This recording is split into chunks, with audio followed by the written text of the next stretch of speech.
Hi, Camilla, calling from Brooklyn today, and you're in Paris. Hello, Shireen. Nice to meet you.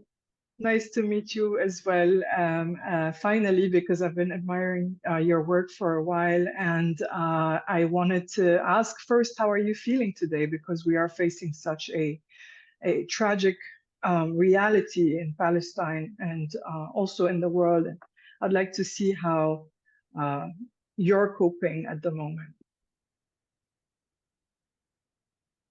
I think I'm coping like a lot of us, feeling betrayed by so many uh, values that we have been taught, and they are just values that remain ink on paper in a way or another.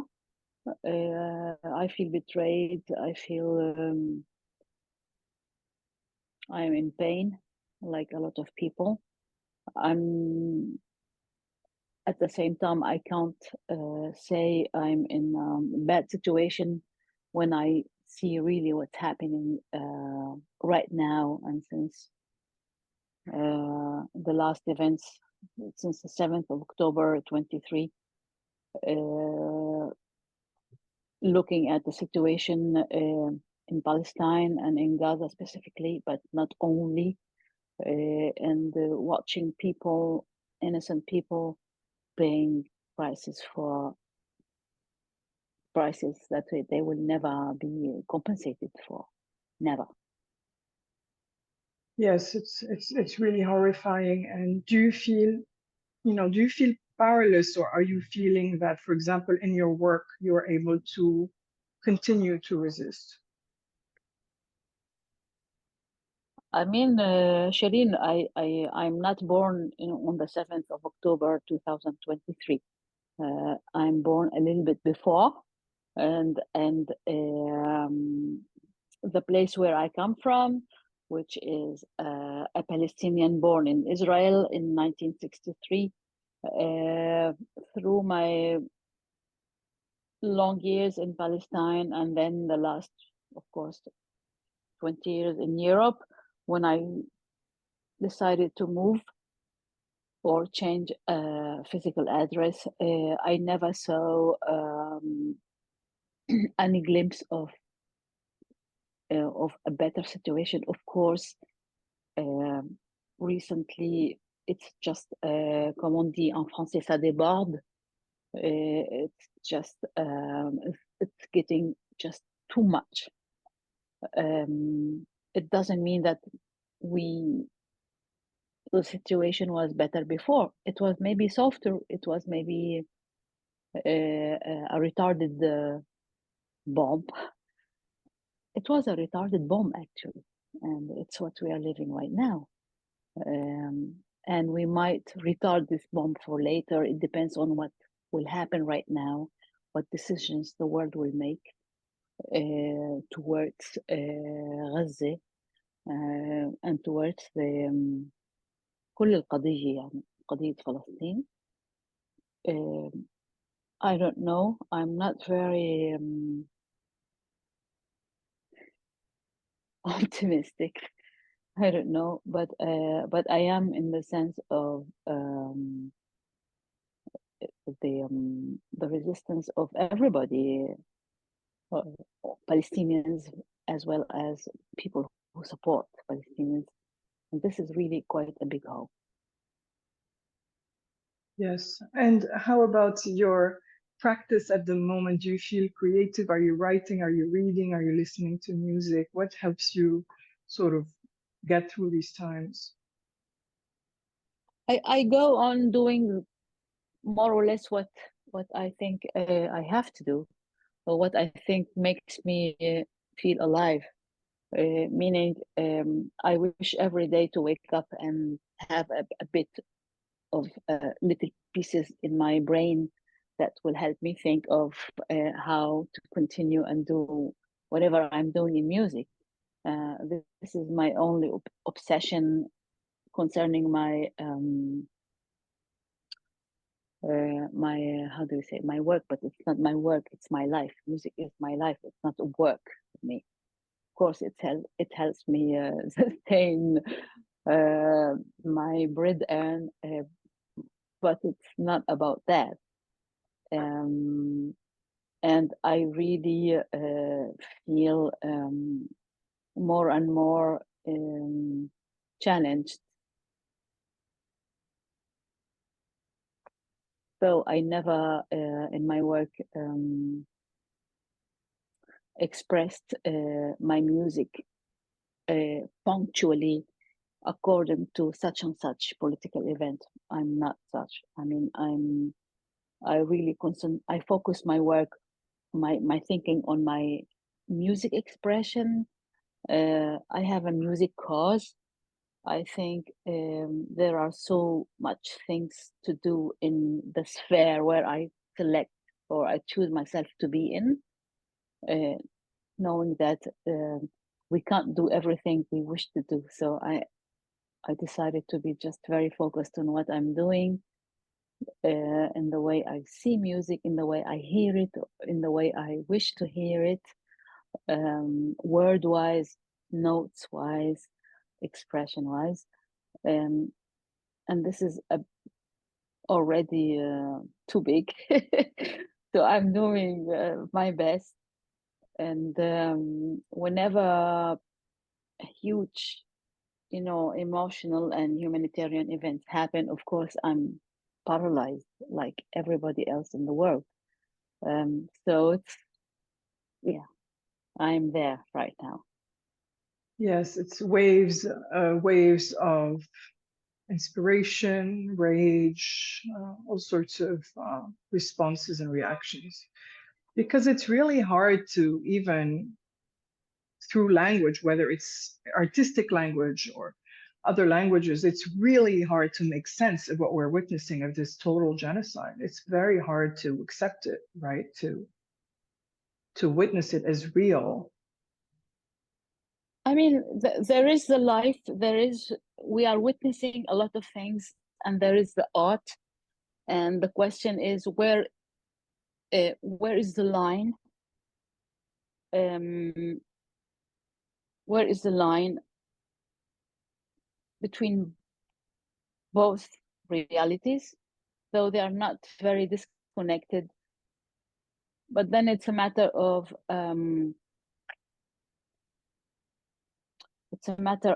a capacity of expression. Am I able and do I wish to do that, or do I need time to absorb? Am I involved at all, or not? Do I want to be involved or not?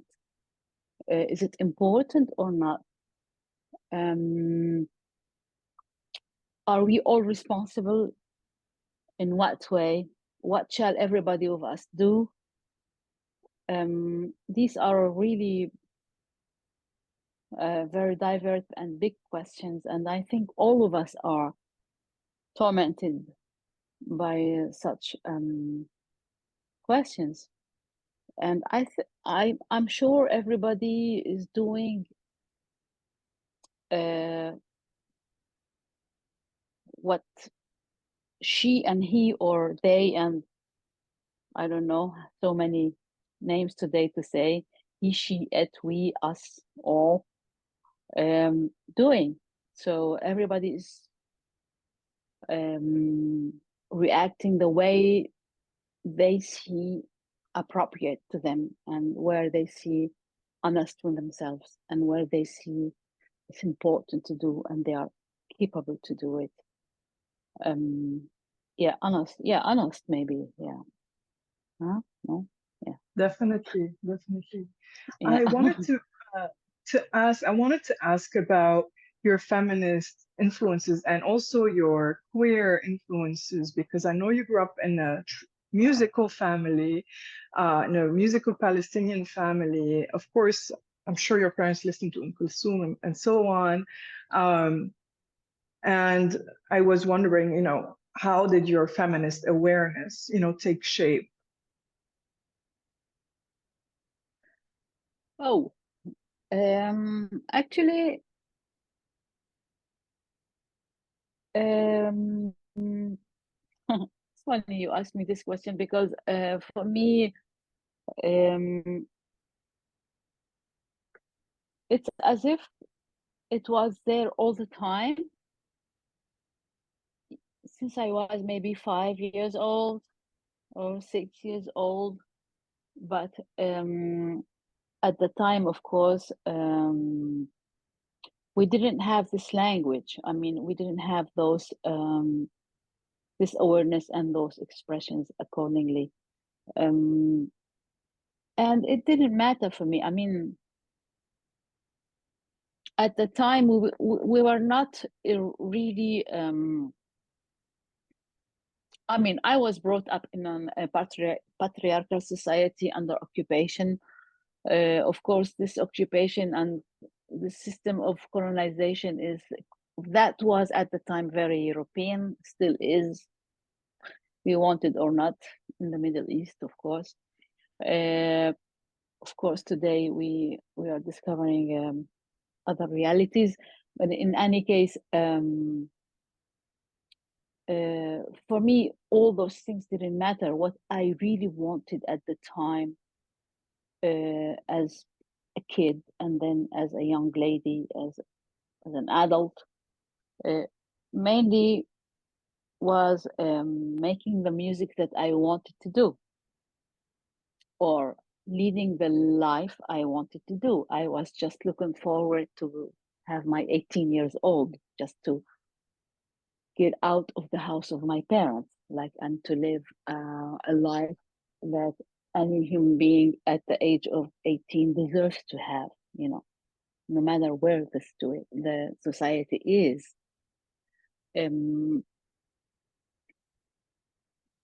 I didn't think in terms of feminism or in terms of revolutions or in terms of, I was just living what I believed in, and that was it, and that's about it. I mean, without big slogans, without big, movements. And okay, I understand that we have to make movements, we have to make issues about the thing, we have to make revendications, we have to call the things in their names. But maybe at my generation, that was not yet an issue in the place where I come from. Whereas if you look at the United States, maybe at that time, they were much further in their struggle towards, women's rights, feminism, etc. I never felt belonging there, though I never felt that I'm doing something different, So that was all the time there, okay? And it still is. Definitely. And for you to pick up the oud and the qanun and to sing as a woman at the beginning, was it something that was easy, and was it supported by the people around you? Did you feel really free, in this sort of path? Well, it's where I want to add to what just I said. I don't want to sound like somebody who is like, مدلل يعني شو بنقول Spoiled. spoil, whatever. Not at all.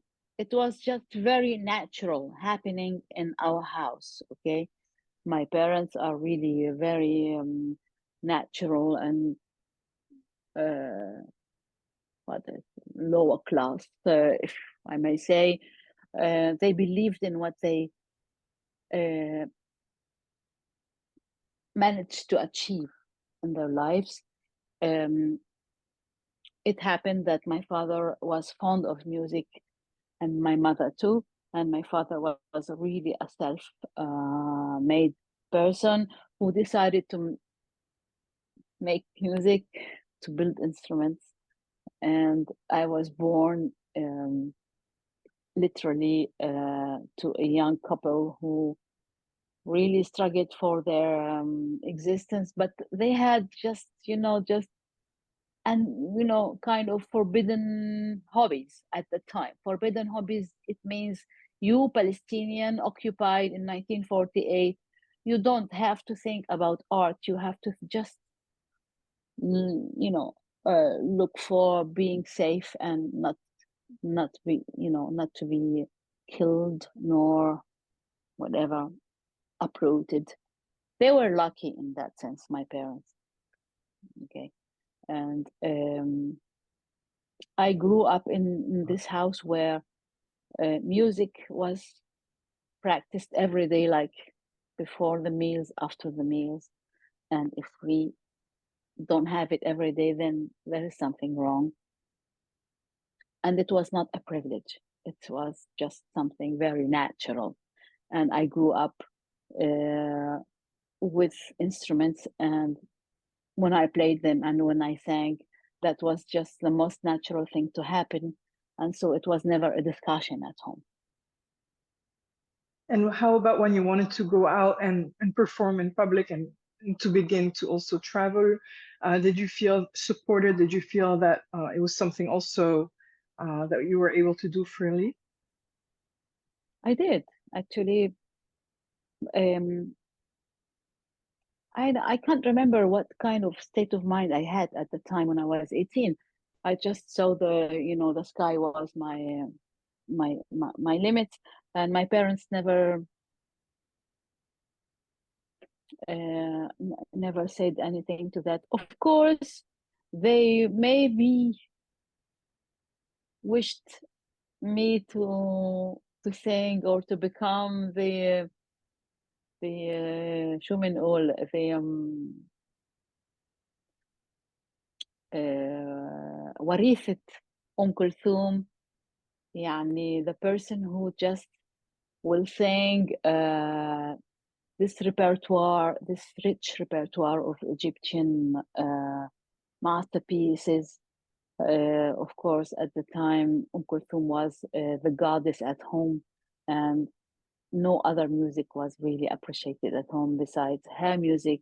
And of course, the big masters of composers from basically Egyptian origins, like Abdul Wahab and his masters. Everything else didn't count. Of course, my parents wished me to be, the person who will follow this line. I really loved that repertoire, but at a certain time, 14, 15, I start to ask myself, okay, there is other things in the world that might interest me, and not only that. So when I joined the Sabrin group in 1982 in Jerusalem, and I start to just follow this way of thinking with the group, this way of creation and research, the music was really strange for my parents. So there was a big hic. Oh, what are you doing? And what is this group of, les bandits là, tu tournes avec, c'est qui là, ces gens-là? And for me, it was just the right thing to do. So even there, they were patient, and then they started to follow part of our concerts in Palestine at the time. They became fans when they were still able to, for, depending on their age at the time. And I really appreciated that, though, again, I say my parents are like simple people who didn't go to universities, and they don't follow any kind of, intellectual streams of thinking. It was just natural. It's not only them, but there was certain conditions that allowed people to look at things in a calm way, in a calm, despite all.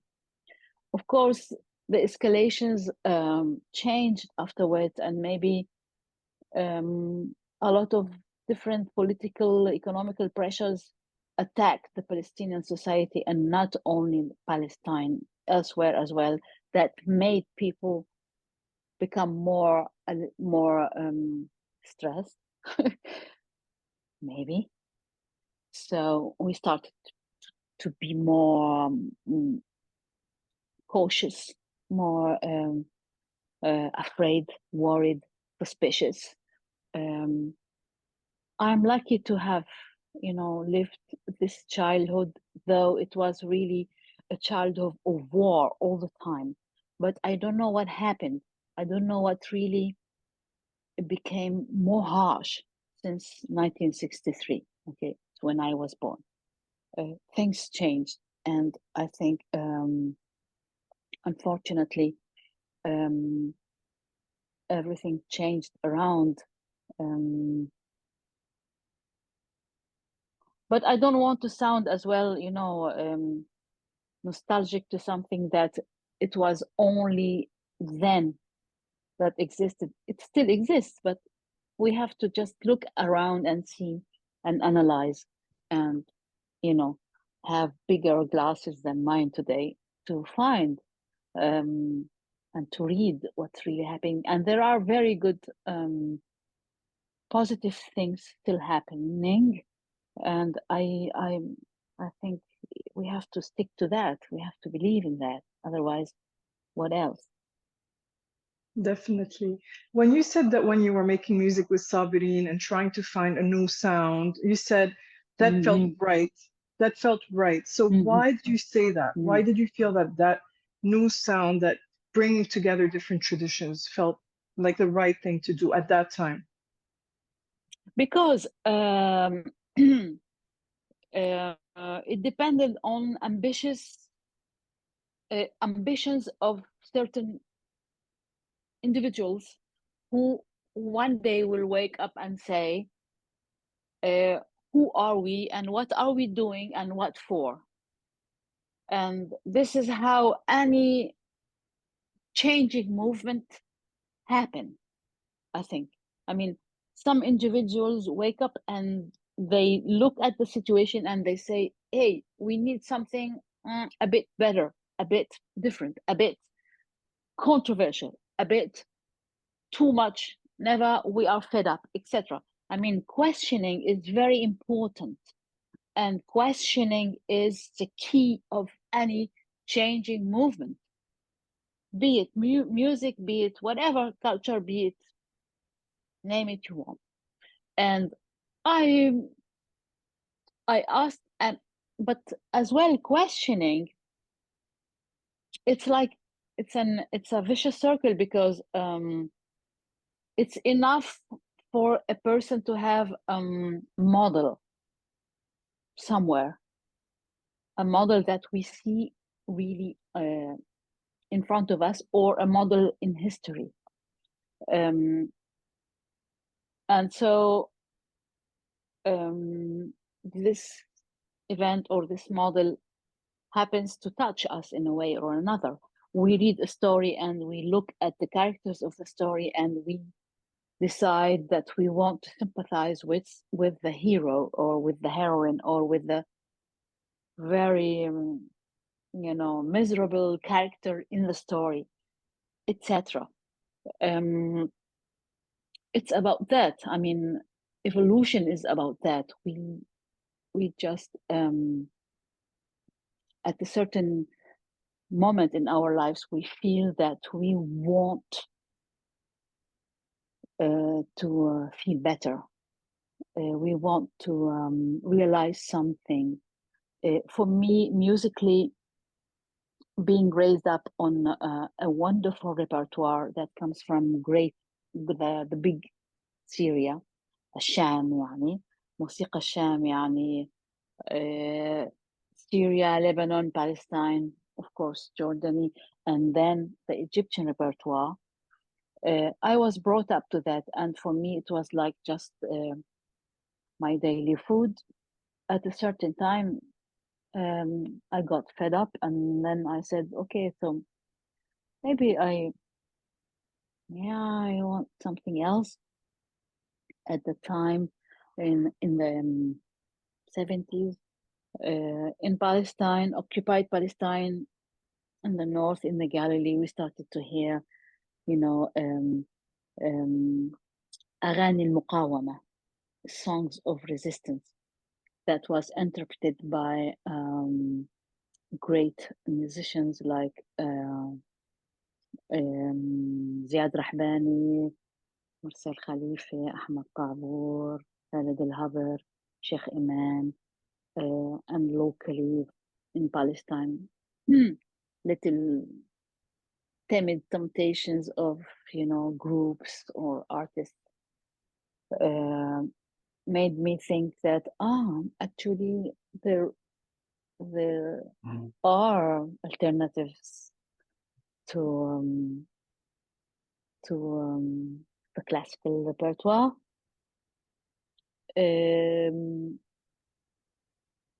That really made me think more and more of what I really wanted to sing at the time. With those questions, I moved to Jerusalem, and I go to the Hebrew University, and on the and I hear about Sabrin, a group from Palestine who was based at the Palestinian part of Jerusalem, Jerusalem Est, and they were just doing what I really was asking myself. I mean, they were just creating something that I really personally wanted to do, but I never found the words to express. It means making the music that we think it should be done.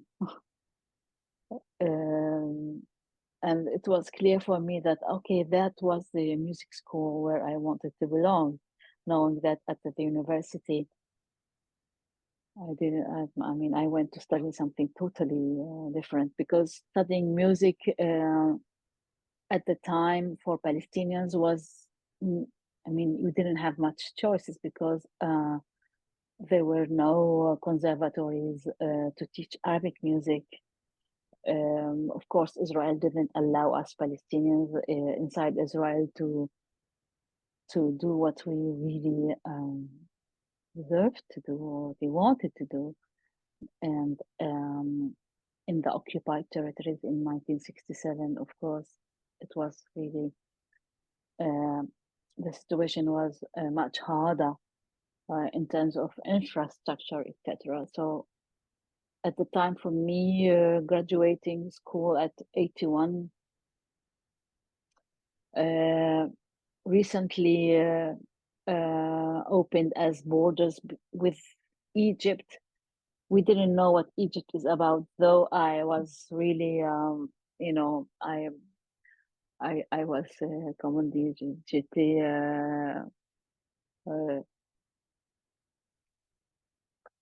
élevée sur cette culture égyptienne, but we didn't know what really Egypt is about. So it was not for me easy to go to say, okay, I will go to study Arabic music in Egypt, because the borders were really recently opened, and it was a mystery for me. So okay, I decided to study something else that has nothing to do with music. So you were telling me about joining Sabirin and feeling like this new sound was right. It was a correct expression for how you were feeling at the time, how you were feeling both musically and also about the reality that was around you. Sure enough. The need was so urgent for me to look for the right sound, the right word, the right melody that made me feel okay, like made me feel good in my skin. And being, as well, brought up on classical repertoire, that made me very selective in terms of quality, like aesthetically speaking. Okay, I didn't want just pop music or hishik vishik or cheap music, wedding music, dancing, entertainment. Not at all. um Maybe that was a little bit too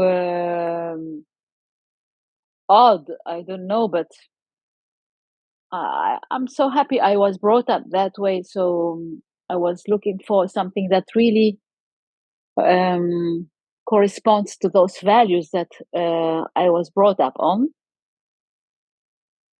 Um, but at the same time, I was open to suggestions, and the wave of struggle song or protest song or الموسيقى الأغنية الملتزمة.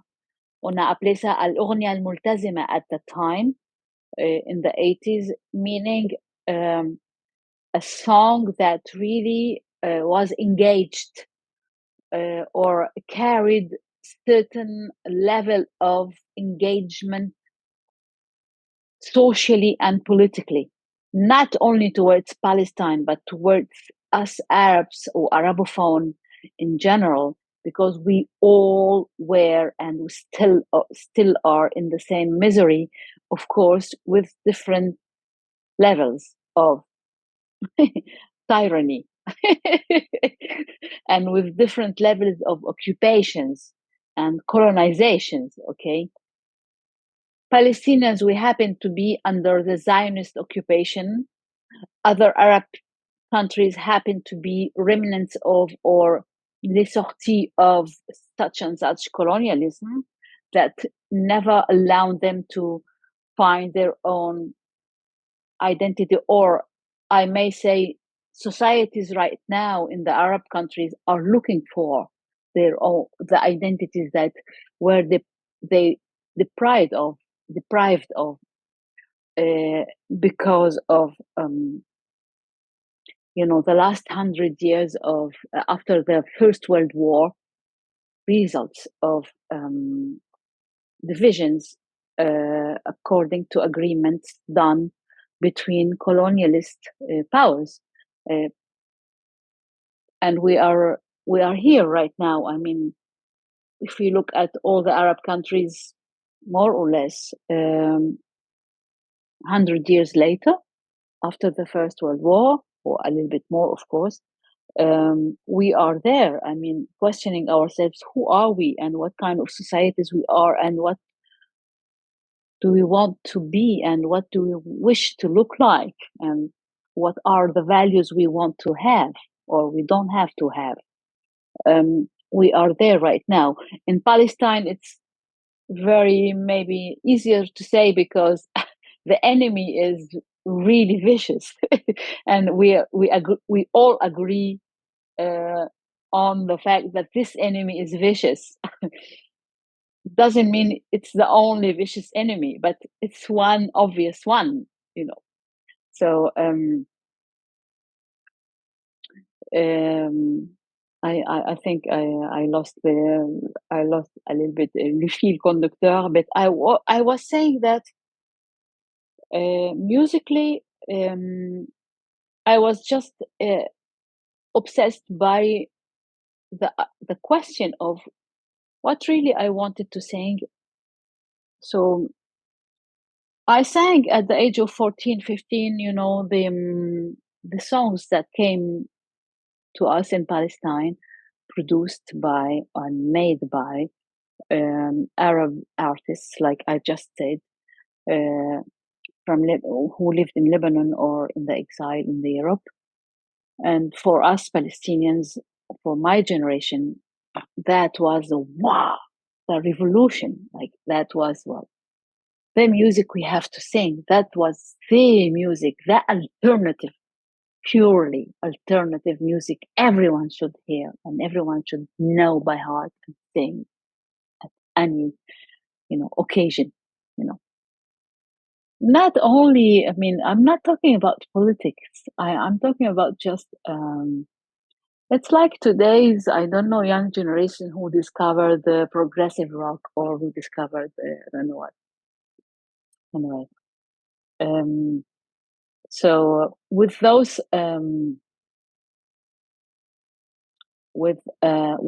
practices, for me, uh, I can as well say why I was attracted to such music.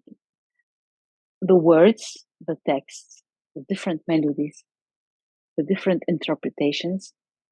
I remember when we heard music of Marcel Khalifi, um, a singer who takes the oud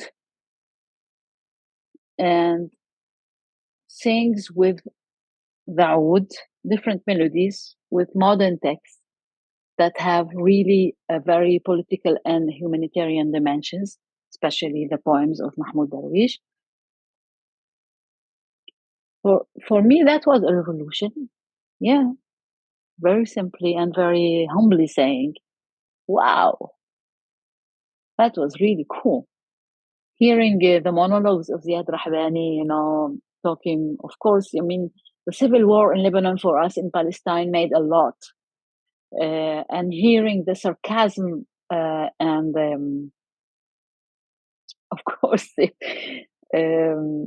very funny but deeply funny state of mind of artists like Ziad Rahbani, for us, it meant a lot. Those were leaders, and those became like really avant-gardist artists who, for me, showed me possibilities that there are really things to do still, and that a lot of things that have not yet been done. And me meeting Sabrine, that meant the same thing in Palestine. And I said, okay, there we go. And that trip and that, chunk of time in my life made a lot to me and still does, because it opened just horizons for me in times where nobody showed us horizons. Horizons, we had to make them, we had to invent them, and still, it's what I do today. I mean, I have to discover my own horizons. Sabrine did that, and it's still doing for younger generations living in Palestine and who didn't know what Sabrine is, and maybe they are discovering now. Um, yeah, that was really powerful and still is. Definitely. And you mentioned earlier that when you shared that music with your parents, it felt a little strange to them. But then your music became even stranger. You wanted to push the sound even more, and the lyrics as well. So tell me about that process of really sort of beginning, yes, from these engaged songs, protest songs, also from your true respect for traditional Mm, Arabic music, from Maqam and Arabic poetry and so on, but then really wanting mm, to sort of mm. become more abstract in your own voice.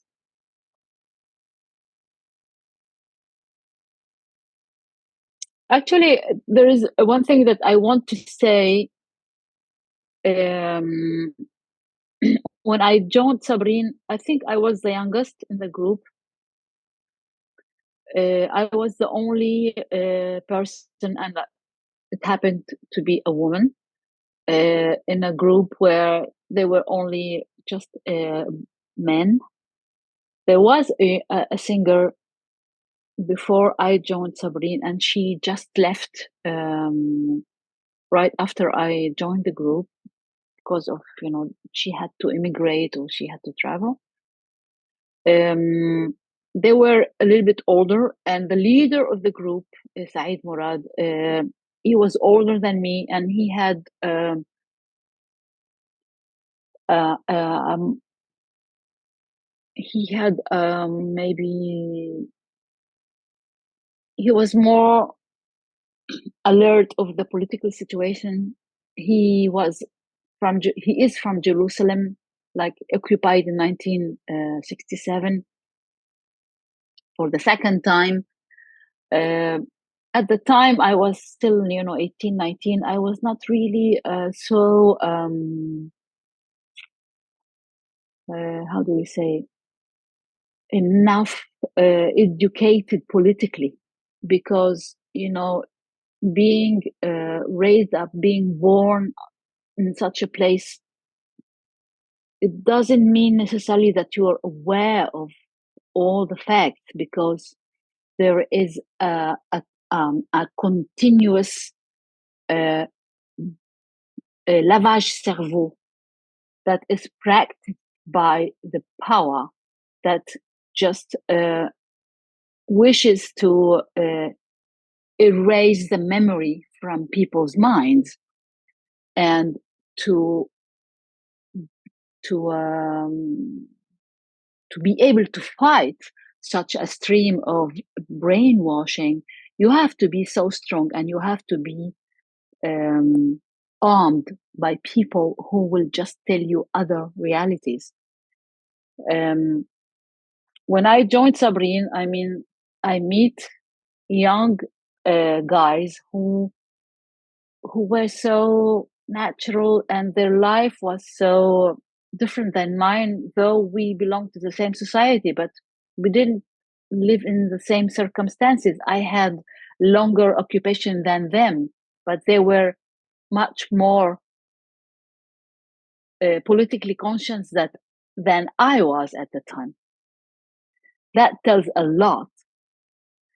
And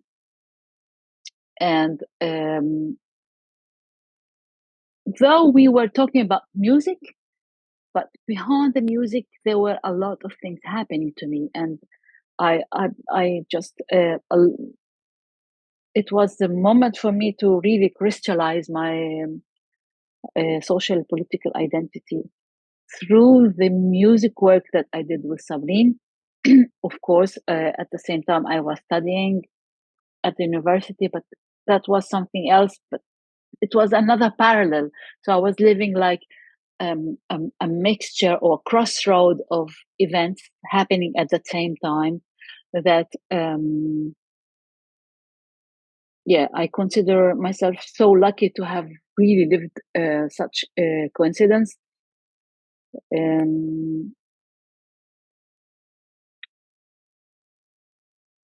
That made me tolerate a lot of tolerate the lack of the high values of music that I have been brought to, like the classical music that has a certain, it has certain rules, that is great. And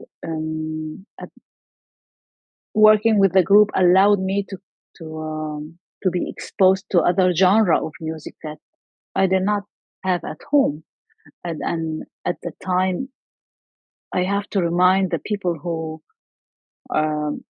will maybe read your dissertation one day, Shireen, that was not the time of digital world. Okay, we lived in another era. We didn't have mobile phones. Okay, we didn't have all the technology that you today.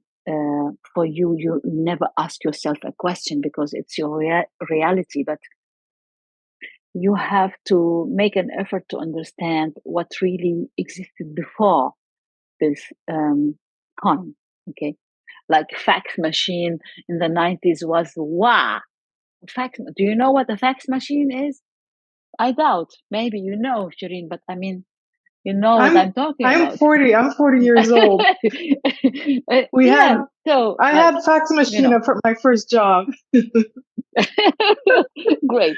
And we also had the I mean, radio, the talkie-walkie. Remember the talkie-walkie during the war? Oh yes, of course. So it tells us a lot, and it will we need so much time in order to write and analyze and remind the people who live right now, the young generation who live right now, and who want and who are interested to know what happened before. Why do I say that? Because I believe so much in transmission, transmission, meaning teaching and trans. How do we say? ننقل المعلومة. Teaching, passing over information. This is a very important element in which I believe so much, even through music, and especially through music and culture, because that is a very important element that allows us to understand so much things behind what the element is, behind what the music is. With Sabrine, I was able to maintain a lot of values that I learned from my parents and whatever came with my parents' education, and to learn something else and to try to make a combination. Very humbly, okay, very humbly. And later on, when I decide to go further in my music research, I will go back to this point and say to myself, okay, did I do enough of research, or maybe I want to go further even more in terms of trying to find an answer to what values I really stick to musically, and where do I want to bring them today to go further and to evolve, develop, to get hydrated every day, or not. Mainly, it's where I am right now in this zone. Yes. So tell me how you got that feeling that you wanted to push further and to find more hybrids. What was that awakening like? And you talk also about musical values, but could you think about it as aesthetic values as well? Like you talked about not wanting to make hishik bishik, not wanting to make, happy music. And still a lot of people from our region, they go back to this music over and over again, shabi and so on. Why did you want to make music that was stranger and stranger? If that's okay to call it strange. I mean, strange for me is a beautiful thing. I mean, yeah, it was not, it's not the word I used at the time to make stranger music, not at all. And I don't think it's the word I would use right now, though I know that what I make as music sounds a little bit strange. But I mean, never mind. It's not a matter of being strange. It's a matter of just sounding a little bit different, or a little bit too much different, or a little bit non-familiar. Non-familiar meaning it's just the more anyone is exposed to music in life, the less this person will find music non-familiar. And so it's a matter of exposure. It's a matter of occasions. It's about that, I think, and nothing else.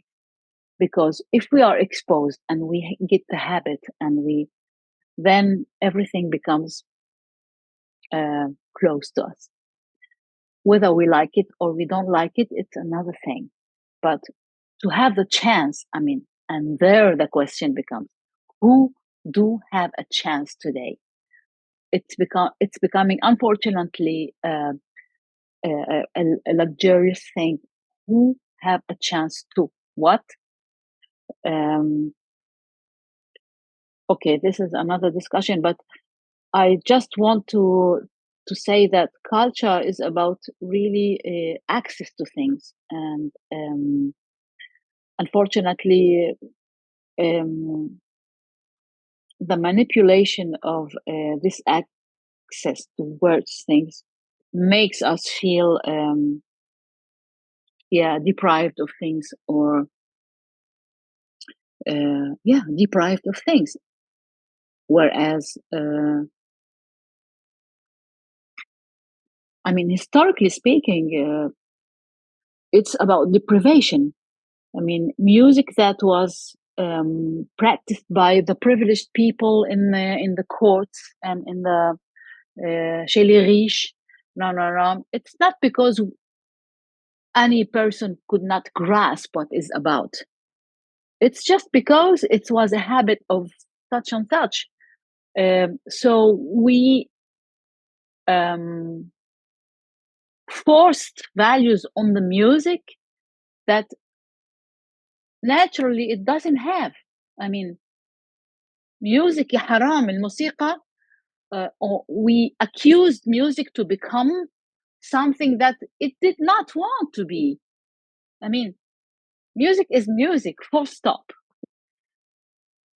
But we had to rate music, and we had to categorize, and we had to give names and categories and cultural and economical statuses, so that, anyway.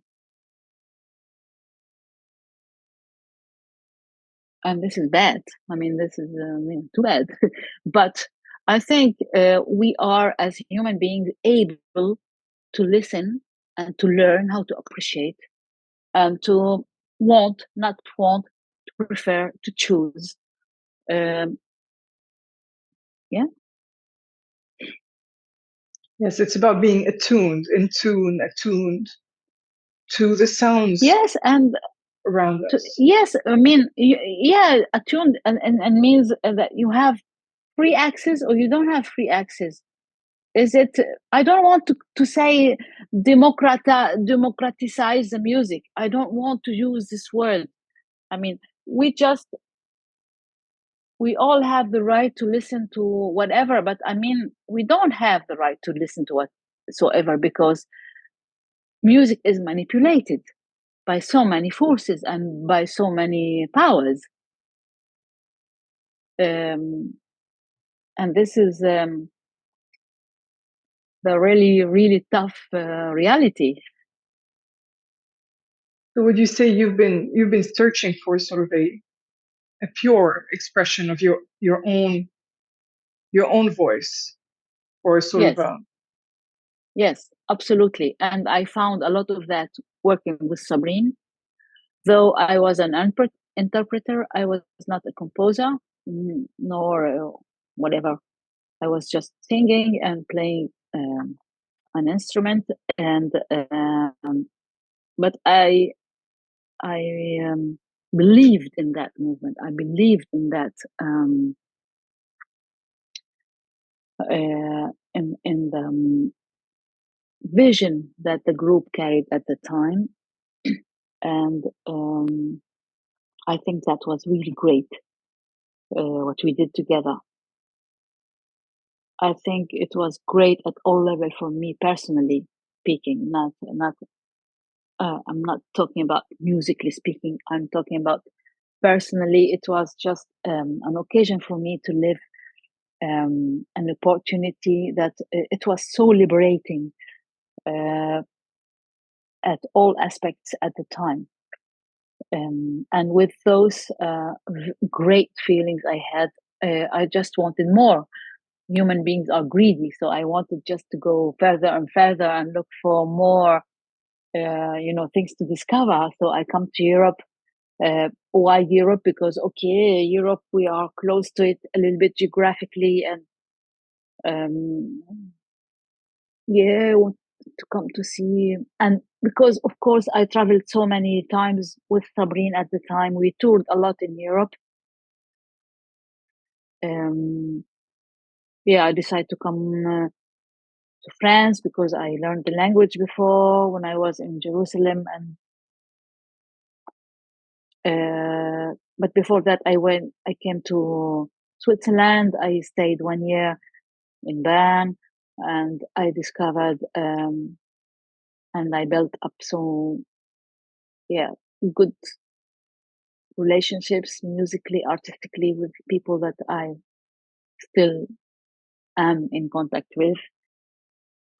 And then I decided to base myself in Paris, and I still go in between Bern and Paris since then. And yeah, I just allow my research to go on, and it's still open. Yeah. You said with Sabirin, you discovered a liberation of feeling, of sound. Did you get more liberation after your move and after you're becoming a solo artist, or a collaborative artist, but not under one band? Did you feel I freer? think yes, in terms of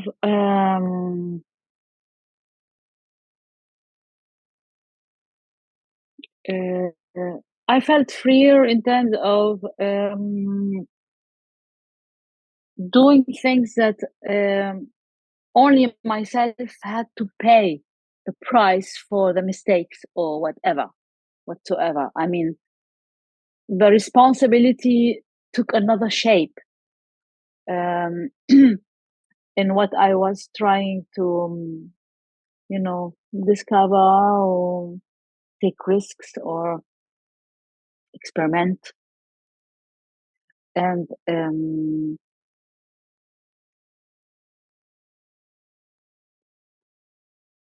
not only about that, but big part of it, it's here. I mean, carrying responsibility. And it's really like a double tranchant, like سلاح ذو حدين. You are alone to carry responsibility for good and for bad. But I wanted to dig more, and it was my really personal responsibility on whatsoever I was trying to say. I started to compose myself for the first time. At the time, I was 39. I come to Europe. I had nothing. I had to just build myself from zero. Not really from zero, but still from zero. Economically and politically, being a stranger in Europe, that, we know a lot about that.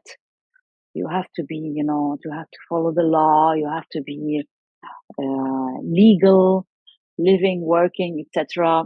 This is quite a hassle that I had to handle, but it's fine. As long as musically it worked not bad, since the beginning for me. That really supported my legal situation here. And yeah, I never felt that I had to do something else. And I was fortunate. I am fortunate. I'm a little bit even too much spoiled today. I'm ashamed to tell you those things today because it's luxury. At the same time, it's not, because in any society we are different and everybody does different things, and together we form a society. But I feel luxury in terms of I'm able to say what I want to say. You mentioned earlier experimentation, the word experimentation. What does that mean to you? Even in your process, what does that mean to you? How you write, how you listen, how you collaborate? Experimentation means for me to first of all to wanting. Wanting, it means to be critical, to criticize the things I have, and that makes me wanting to learn different things and be open to different things. It starts from there, and then the harder question comes, and then Okay, then what? Then where do I go? And what do I want? And there comes the question of aesthetics. I mean, if I have a clear basic instinct, the title of the film, of where my aesthetics allow me to go and in which corner to search. This is really crucial. In terms of finding the right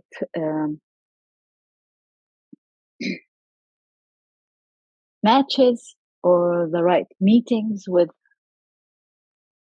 something else that comes from outside of my world, but it means to me because for certain reasons I connect to aesthetically.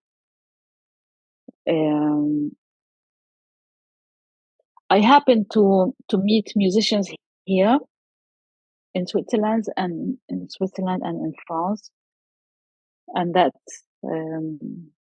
yeah, it was my luck, maybe, I don't know, but it's nothing as such. I mean, there are some people say, there is never a hazard, il y a jamais de hasard, il y a toujours un truc. To meet people who search themselves, who ask themselves questions, who in their own cultures. So that meeting with people who ask themselves questions and who search, I think meeting such people or persons was very positive in terms of, first of all, finding myself not being alone, plus easily finding a zone in which I want to learn. I mean, especially in the contemporary music, in the part of the electronic music, part of the modern jazz music. I found that those zones were very much interesting for me, and I managed to ask myself questions about my roots and where I could bring those roots to develop. It's just it's as if you meet the right person. It's a matching thing. You match you find your love. You find the person you love. You find the area where you think you are good in.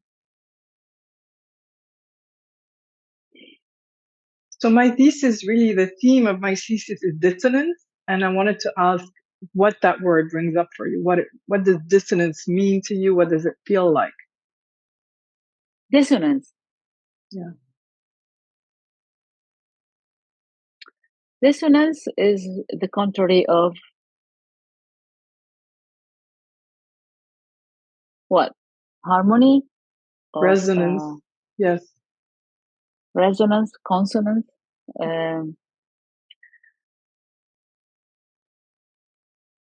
Yeah, dissonance is very good, actually. I mean, we need dissonance in everything, and it's an essential part in the music, no? Why? But because otherwise it's boring. I mean, otherwise it's flat. I think human being always in need of dissonance.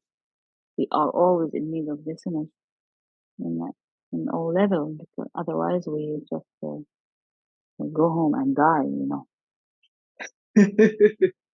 Don't you think that dissonance is a truer dissonance is a truer representation or reflection of our reality when we have bombs and machines and all sorts of noise really ruling our lives, especially in Palestine? so much noise. And then to have music that is so melodic, it doesn't really reflect the truth, no? I mean, this is you make just a very big step towards what you mean in dissonance. But I try to talk about dissonance in the simple,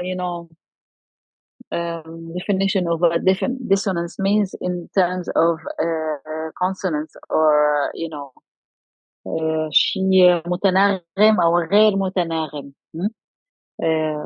وفي الموسيقى we need the dissonance in order to feel good with the resonance, so that the resonance has its place, because if not, there is no need for a dissonance. But I mean, it's like the empty cup and the full cup. It's a necessary part. الشيء ونقيضه، يعني التناقض، نحن بحاجة إلى التناقض، وإلا الحياة ستكون لا تطاق، غير محتملة.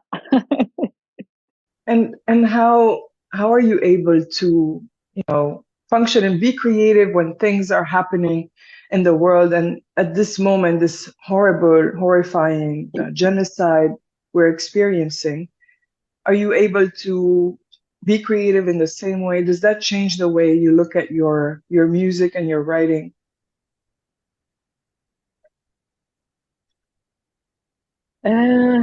Yes and no. I mean, no in the sense of the difference that we are living today in comparison to previous times is the intensity and the brutality that is happening in a very short amount of time. But the content itself, it's the same as we practice it since many years before. So in that sense, it's not something new for me personally, and not only me. I mean, this is something quite known today. Everybody's talking about that since the 7th of October.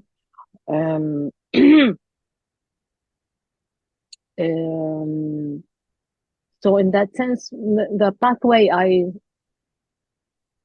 that I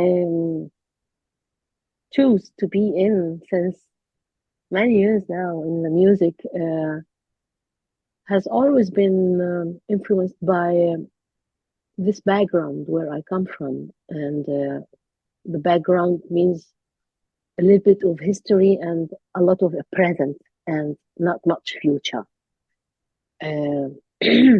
Clear. And I think that shaped, or that plays a role in shaping the way I look at music, the music I wish to do. So in that sense, things do not change. I'm just following the same line. Now, the intensity of the event right now could make me go down deep into dark holes. So I have to pull up again myself. This could provoke certain words, sentences that I write every now and then, that I use in whatever creations that I'm on right now. I have quite 3-4 projects happening at the same time.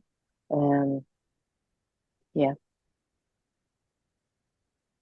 I want to shout, I want to scream, and that takes another shape in the music.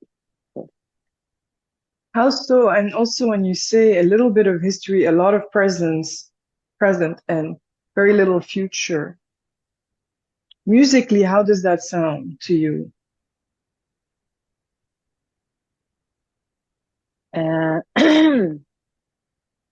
Musically,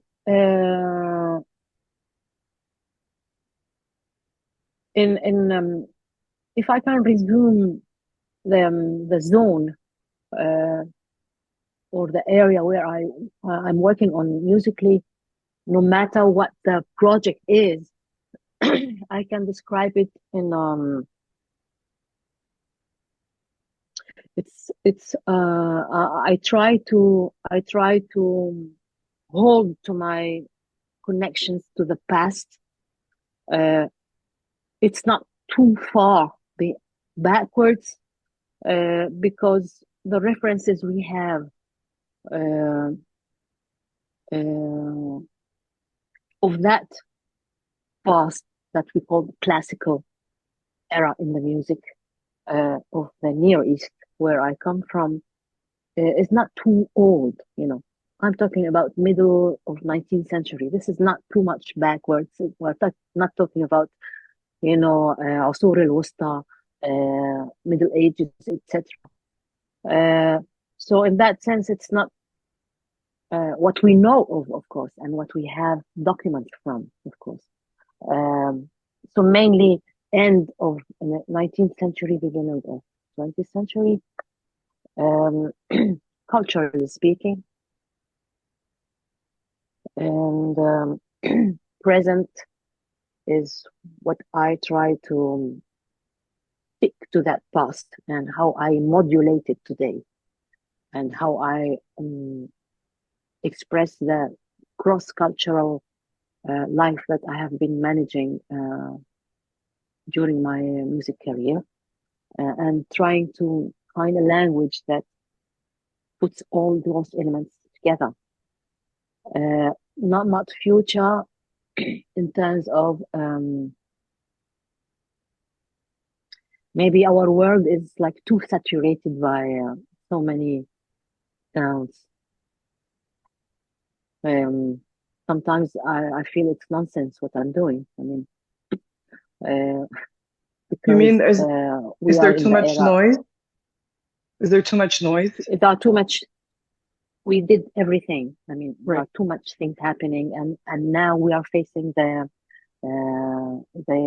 artificial intelligence that will just go over and over much faster than maybe it will erase whatever we know or what we have. I don't know, so much, not much future in that sense. And how do you compose? Do you hear sounds? Do you hear words? How do you and how do you react to how you're feeling in your music? Let's say this morning you wake up, you read the news, you feel really angry. You said you It's want to complicated. shout. I mean, Yes. this question is complicated to answer because I don't know, Shireen. I mean, because all what is emotional goes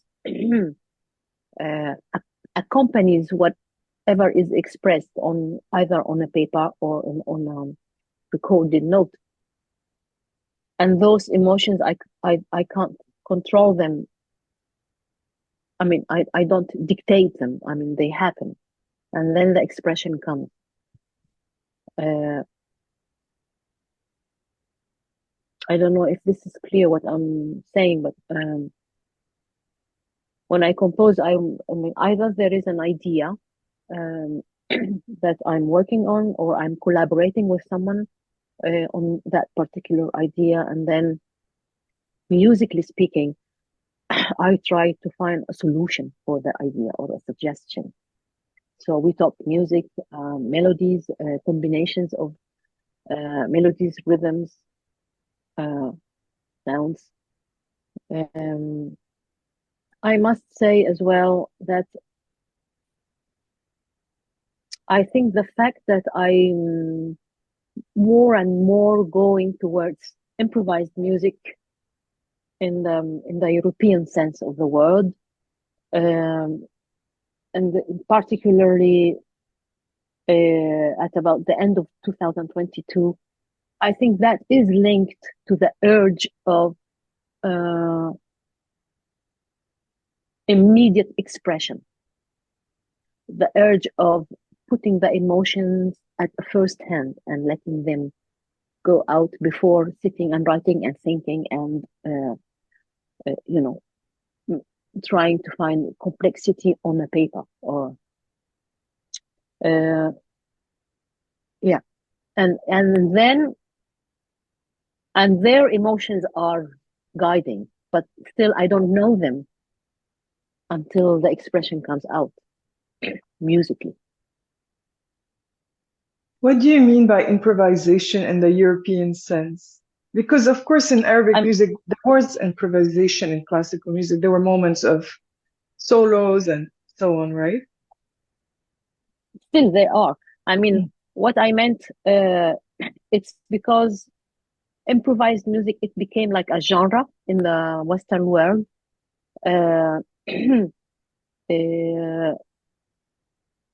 In comparison or vis-a-vis written music. Okay, those concepts maybe don't apply exactly when we talk about music that come from the Middle East or Near East, because it's true the element of improvising exists in our music, but it doesn't mean that we call that music improvised music. I mean, because there are rules that were set in order to talk about musique improvisée, music, improvised music. We don't call jazz music as improvised music because even though the improvisation element is an essential part of that genre of music, but we don't name it improvised music. But when it comes to improvised music, then the term puts our ears, when we know, the genre, in a certain music sphere. It's like when I tell you blues, you know what blues is. So when I talk contemporary music, Western terminology, you will know what I'm talking about. It's just a definition of a term, but doesn't exclude or exclude. It doesn't only belong to the Western culture. Yes, because I mean, you're the expert of Kulthum, but Kulthum used to go on very long sort of flights in the middle of the show that were so beautiful and sort of drove the audience to trance, to sort of ecstasy, right? When she just went into these, how do you call these moments where she was not even singing any words? She would just kind of improvise, right? With her voice, sort of how she felt. Improvisations. Yeah, improvisations. Yeah, simply improvisations, like any instrumentalist will play freely. But we call it taqasim. So when we improvise by vocals, we say, okay, we improvise vocally. It's improvisation. تقاسيم الصوت. تقاسيم الصوت as تقاسيم الآلة. It means the improvisation done by an instrument. So how do you feel? Why do you think she was able to bring audiences to this trance-like state, to this ecstatic state with her vocal improvisation, with her taqasim self? Because traditionally speaking, belonging to this culture that we are talking about, knowing this culture, I'm talking about, Near East, including Egypt, of course, and the big Syria. We know the importance of virtuosity, in the music, especially in the traditional or classical music. The virtuosity is important, and it's it's a kind of an element that how do you say, give sign to maîtrise, mastery, the excellency, yeah, the mastery of the material. So the more you know, the more you experienced you are, the more free or able you become in the improvisations, or when the moment comes, when the right moment comes. And I think Kulthum was raised up to that culture, and she was just rolled up into that way of thinking, and that made her such a master afterwards. And yet she was freer than most singers of that time, right? And still is one of the freest in terms of her interpretation and even her life, right? She was really able to embody such a level of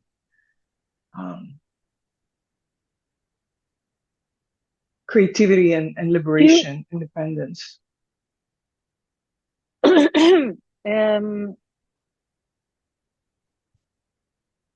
She had the mastery, musically speaking, and she had the capacity, vocally speaking, and that makes her unique. And these two elements do not did not exist in the musical career of other good singers and good voices. And having her being surrounded by composers who came from that culture as well. In the compositions, those compositions allow such a phenomena to happen. So these elements go together.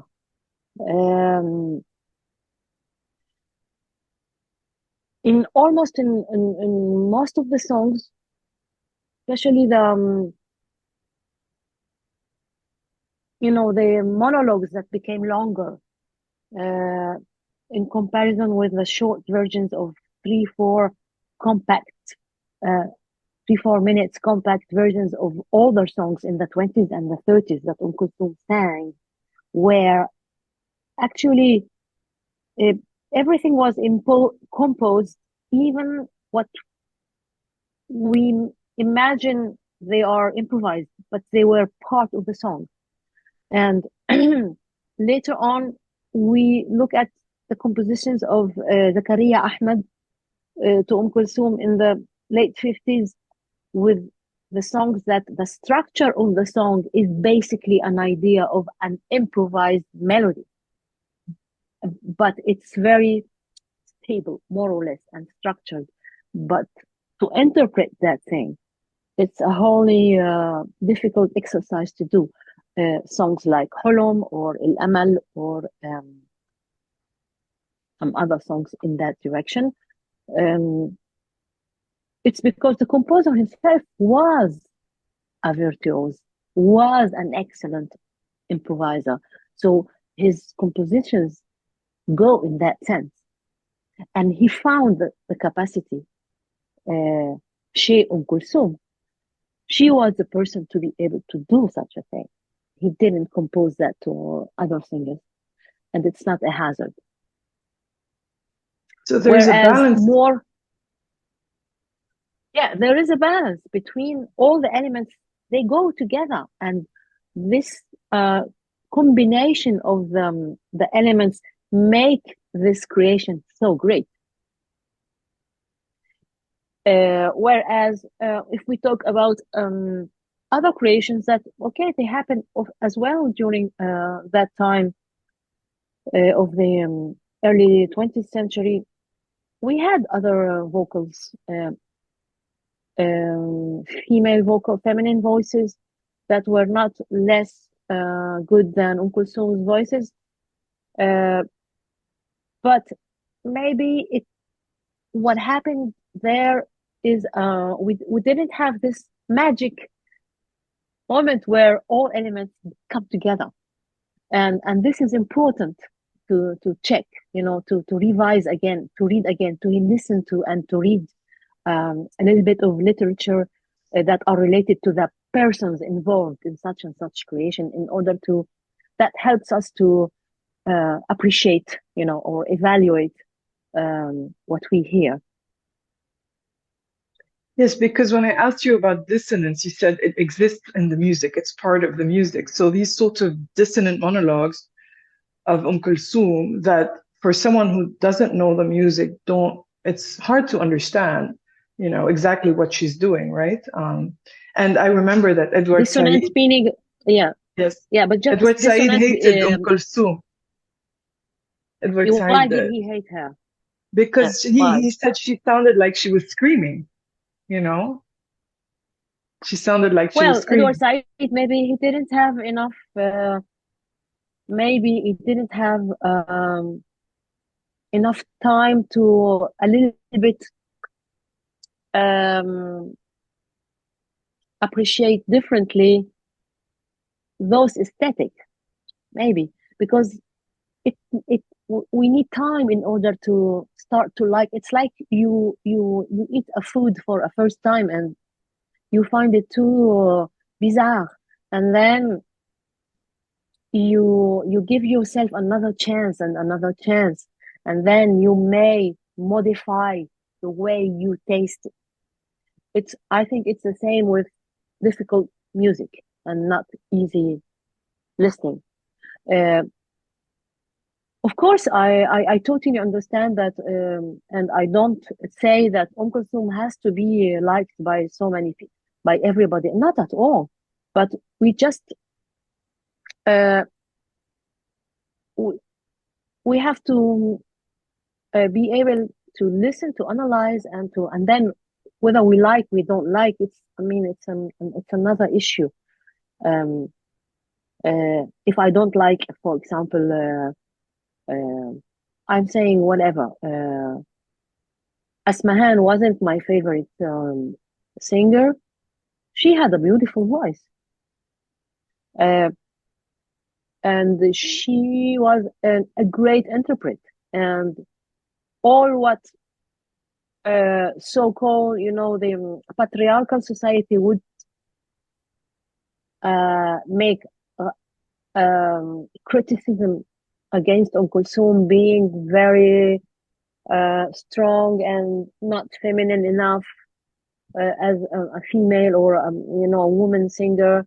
Uh, Whereas when we look at Asmahan, the performing, the attracting, the seduction is there part of the artistic proposition. We talk about two different things, of course, but it doesn't mean we won't be able to analyze what we hear and put all the things at the table. It's true that Asmahan's career was too short, but it was very promising at the beginning, and she had such an amazing voice. What maybe didn't happen in her short career, again, I say it's short, maybe it's those successful meetings between them, the composers, the authors who wrote, and to her, okay, to Asmahan. Yeah, just as another example. We had other voices from Lebanon, Syria, Kamilya Jubran, we had Zaki Hamdan. Both are monstrous singers. I mean, they have just, they didn't miss any of the quality and the capacity of interpretation than Kulthum. They had just another experience, and they had another experience of exposure, marketing wise, and that played a big role because Kulthum was dominant par excellence. And we have so many stories talking about how Kulthum managed to just kill everybody and just maintain her own unique position. Okay, we can laugh, we can say so many stories about that, of course. We had voices like, Nur Huda or Jah Islam or other really great voices. The magic didn't happen there. This magic of so many elements coming together that would really talk to the audiences as Umm Kulthum managed. So we return to dissonance because it's not only the dissonance in the interpretation, the moments of free improvisation, but also in the manner of performance, in the manner of living, of sort of the values you're embodying as a woman. Are you catering to patriarchal society? Are you in that seductive, submissive role, or are you in that dominant sort of domineering, role? So in a way, Kulthum, it's not just the music that is, embodying dissonance. It's the whole life. It's first of all the domination in a very patriarchal domain. It's the maîtrise and the mastery of singing, a style of singing that was basically initiated by men. So she was better than them, and better in في المطلق يعني in general. Aesthetically speaking, I would prefer to hear, her masters singing before her, and I will find things that might interest me more. But I cannot ignore this phenomena, Kulthum. Nobody can ignore that. So she was, in that sense,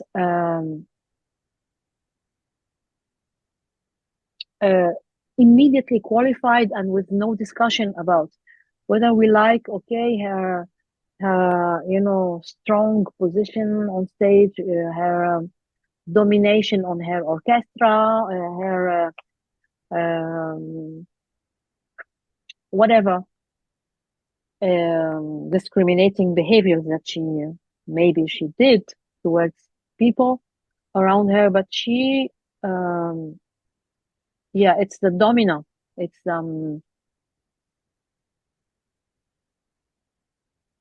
but I can't say more than that because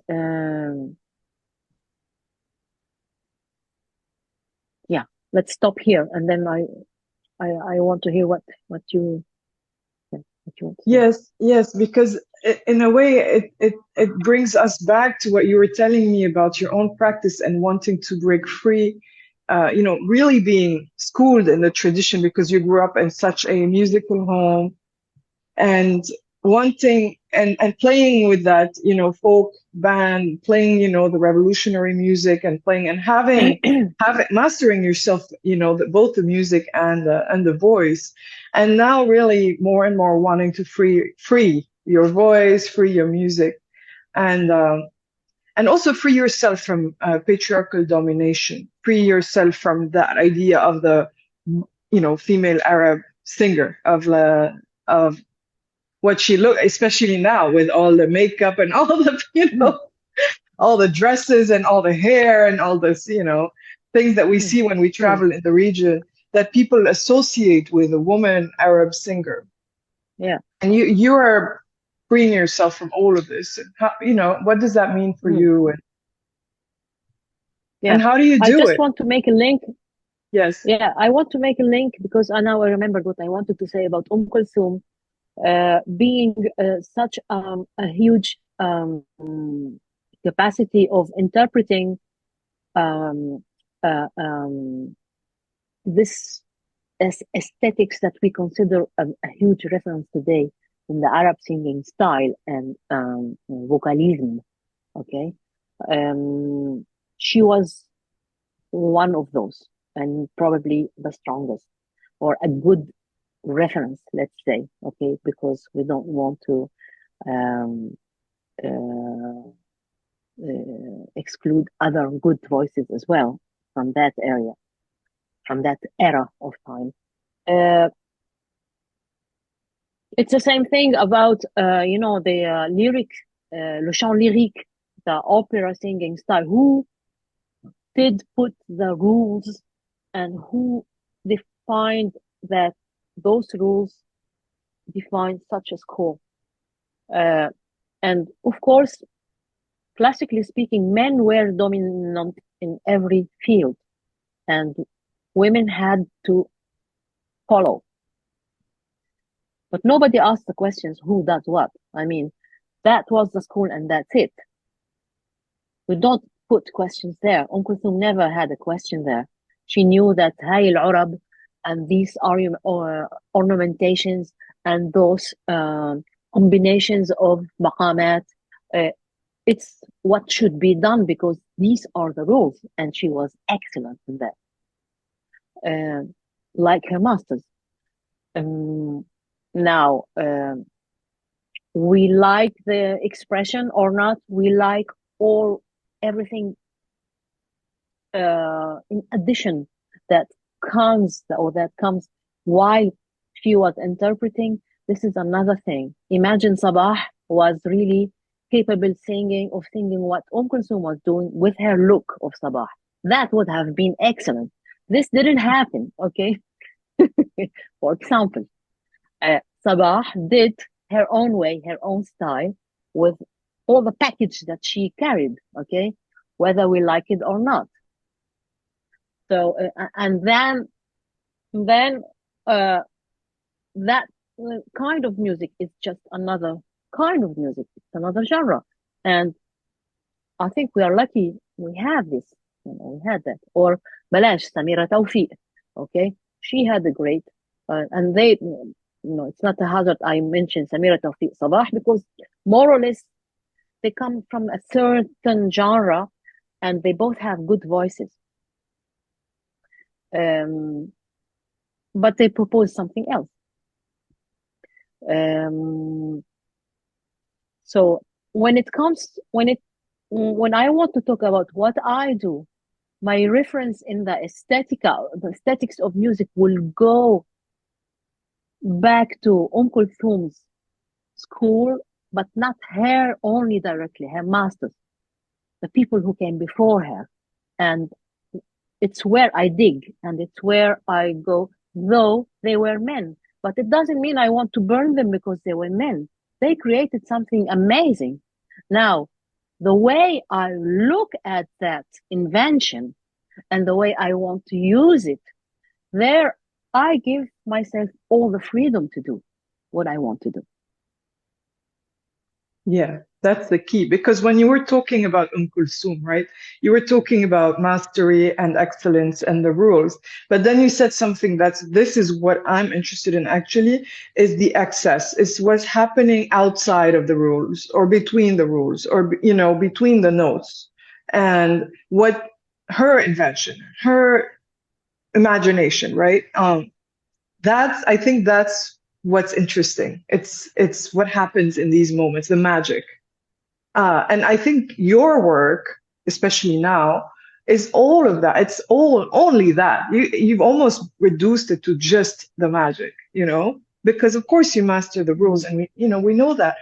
I'm really interested in exploring, these moments of, imagination, of flight of imagination.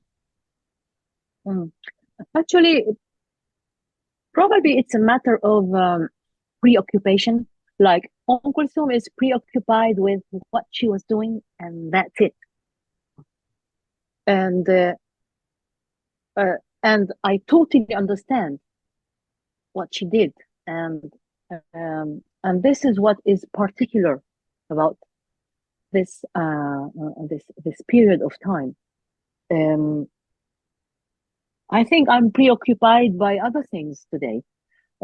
I don't have I don't share in that sense the same preoccupations of that period of time, and it's normal. I mean, we advance in time, so we get interested or preoccupied by other questions. Not everybody, but in art culture or in arts, because some people would prefer to maintain a classical way of doing things, being in painting, being in dancing, being in music, etc. in general. And some other would be preoccupied by other things, adventures, opening up, experimenting things, learning, proposing new things, or learning new things or finding other combinations. And I think I'm there, more or less. And I'm preoccupied in that, meaning where the evolution of a certain tradition, how does it happen? And the evolution, being having been, the transmission, the education we get, and what we do with this education, and what we project to the future. This is what I'm concerned about. So and I express it in my melodies, and recently by the words I try to put very humbly together in the latest creations I'm doing. Because Kulthum was a revolutionary singer, and you've always been a revolutionary singer. Oh, your whole life you're a revolutionary singer, under occupation with your family, and then with the band, and then on your own. So you're really taking that tradition of the revolutionary singer and exploring new ways of doing it, right? I mean, you say it. When I started to go in that direction, I mean, that was not the thing that was interesting to me. I mean, being revolutionary or not, it's just I was whatever I was feeling, and I was doing what I thought I liked to do, and I think I liked everything I did since the beginning, and I still do, no matter how it is heard or it is received. I have a lot of hesitations, of course, but who doesn't? Well, I love all your music. I guess, do you see your music, as a weapon of resistance? I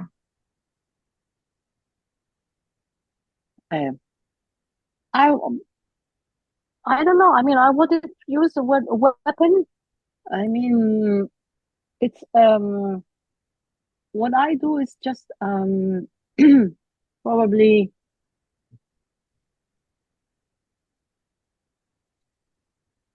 a way of defending thoughts, defending it's defending a way of thinking, a way of looking at them, rather, not a weapon or I wouldn't use those words. So tell me more about this way of feeling and this way of thinking, specifically in the context of the being under occupation all the time, right? Oh, well, being under occupation, no matter what we do, living under occupation, no matter what we do, not only singing revolutionary music, even if we sing traditional music, even if we make dabti, even if we whatever, bake our bread, it is resistant, everything. And not only in Palestine, in any occupied society or country, the people who suffer from the regime of the hegemony, they resist every single morning.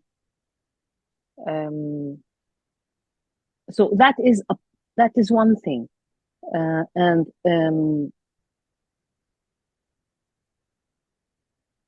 then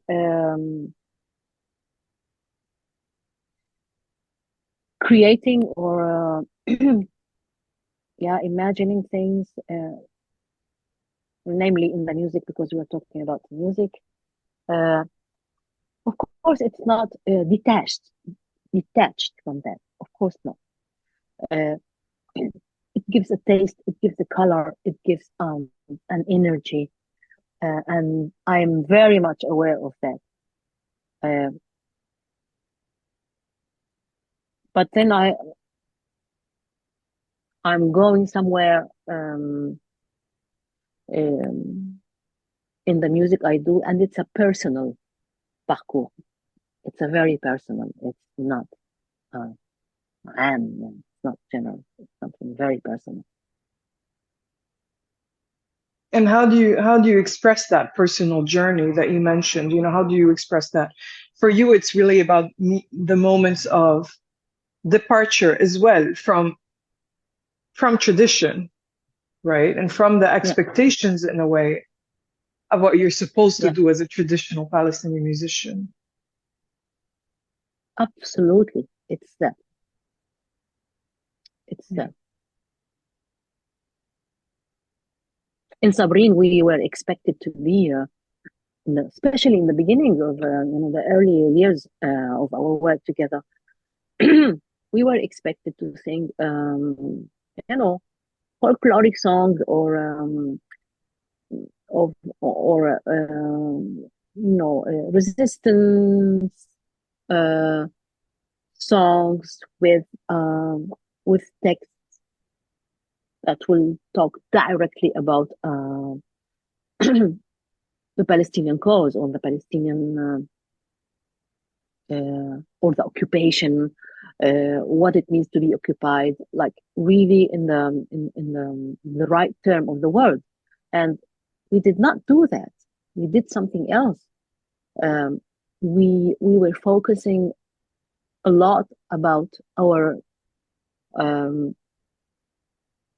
about the music we wanted to do, to create, and that we found it makes sense to us at that time to do it. And that new language was not easily, that took time to our audience, immediate audiences locally, to be absorbed. And when we traveled abroad and we went to sing, to perform in certain, international towns and cities, and audiences from the diaspora came to listen to us, they wanted us to sing something folkloric because just we were a Palestinian group. And that was a big battle for us to say, hey, it's true, but this is our voice.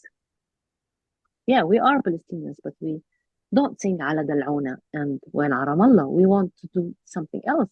It doesn't mean that we don't like Ala Dal'una and Ramallah or Wen Ramallah or etc.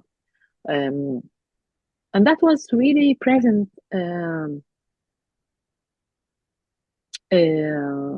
our observations, whenever we performed as a group. The material we created at the time was revolutionary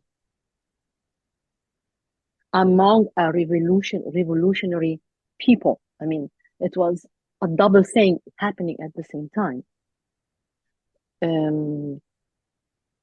Yeah. Definitely.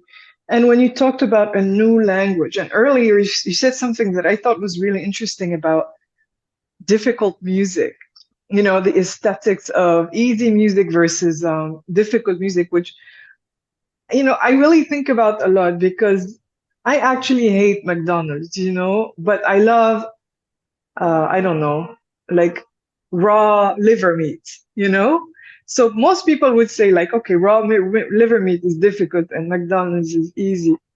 And same with music. I mean, if I'm listening to that pop music coming out of the Arab world, like I think that's difficult because it makes me really just I don't feel good, So how do we think about this question of the new language? How do we approach that question, and who gets to decide, what the normal language is and what the new language is and how we respond, I think it's a matter of accumulation of productions and classification. And it's a matter of being exposed or not, being familiar with or not, after all. It's about that. Exposed to at what age, by who, in what context. it's how we educate our ears, I think. And don't you think there's also a capacity for, we can practice a capacity for really listening and liberating, Absolutely. sensorial Um, liberation, right? I don't think that, I mean, we are able to learn all the time. It's a matter of volunteer. It's we have just to want it, you know. Because at the beginning of the conversation, we were talking about how this culture, capitalist culture, made us work so fast, fast, fast, and live everything really like almost like robots, and how it really didn't, give us the space and time to stop and listen and think and feel and create. And how that's a practice. That's a practice that has to be cultivated. That you said every morning you get up and you practice, right? Absolutely. I mean, and the more we advance in time, the more it's difficult to to defend our creativity between brackets, because we are so much on inondé. We are شلون نقول inondé Inundated. يعني مغرق. ايه Yeah, زيت الشيء. inundated by Yeah. information all the time. So we can easily lose the compass. You know, we can easily lose our focus. This can easily happen, and in order to be able to maintain to one's thought or lines or research, the battle is it's a battle. It's big. It's big. Um, and we have also kind of a short memory. Like we tend to forget things very fast. So in order to maintain this memory, it needs a lot of work as well. We forget, you know, we forget because the digital world make us forget easily. But at the same time, things are more accessible, and that's the good, that's the advantage of of the fact that we live in a digital world, because we can find things much more easily than in the 90s, for example, for people who want to hear music that is not accessible for such and such reason. Um, so it's like c'est un double tranchant. We advance in things. The price is very high. It demands much more effort, but things are much more open. Right. But when you talk about, a short memory, right? The genocidal states, are actively erasing everything: culture, memory, land, people, food, obviously infrastructure. So, this, I know you don't like me using the word resistance, but you did use the word battle because, it's a battle to preserve even It what's is. remaining, right? It is. I mean, absolutely. I mean, I think. I mean, at the time when I still used to live, really was based in Palestine. I mean, we always had to. There was always a discussion of look, I have to put my telephone on the charger. يلا. Coming up. charger. مهم كتير التشارجر. Yeah. أيوة. Okay. No, the question was always, I mean, how do we maintain, how do we protect the the traditional, the Palestinian folklore that is disappearing with time. How can we maintain it and transcend it and teach it and to the next generations? And the fact that archiving actions were very poor, very little.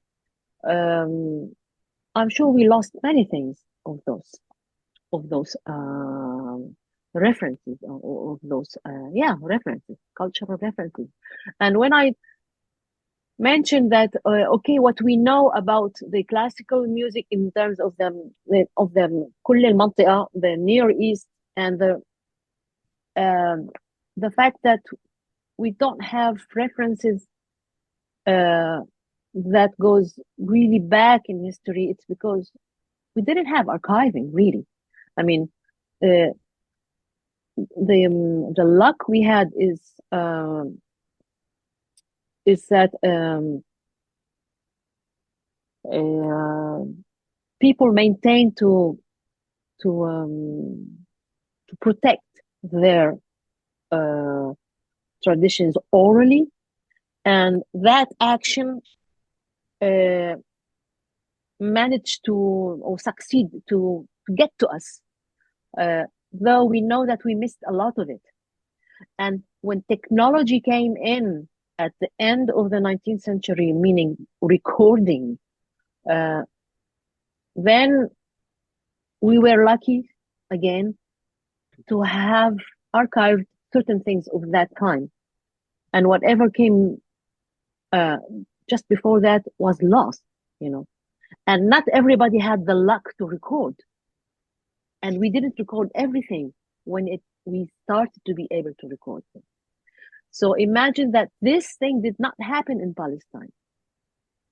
It was happening in Egypt or in more sophisticated nations or societies. Palestine have been always under occupation through time. Since the Ottoman Empire, when we start to talk about the historic Palestine in its geography today, until now, I mean, people were just living wars and living disasters and difficulties, and there was no moment of calm. And archiving things, it needs moments of peace and calm, or mad people who would just be able to work under dangerous circumstances. Of course, technology helps a lot, and a lot of Palestinian researchers manage to rescue as much as possible the folklore or the older traditions in Palestine. We lost a lot, but we still can recuperate. But it's not happening systematically. I mean, we need this action in culture needs a lot of work, a lot of, I mean, people who, I don't want to say academicians, but I mean, people who know about how to maintain and preserve, archives, especially sound archives. So in that sense, we are a little bit late, though we are still under occupation, but a lot of efforts have been done under the occupation, especially the recent one, the Zionist one, to maintain whatever is possible to maintain, or to protect whatever is possible to protect. I want to talk about how you sing in Arabic, especially living in Europe, and for European audiences. I was able to see your concert at in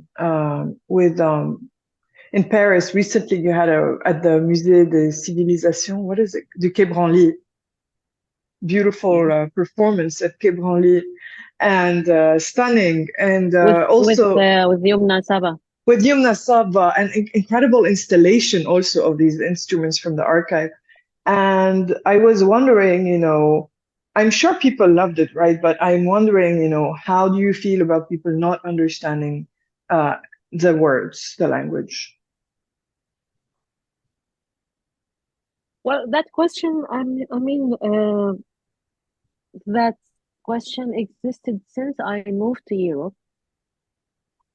But even when, as well, it existed when I toured with Sabrine to non-Arabophone countries. So during the performances, I had to explain a little bit more or less about, what the song is talking about. So the mediation or the explanation was happening on stage, mainly during the performances. Later on, when I moved here, and the question appeared again, even more.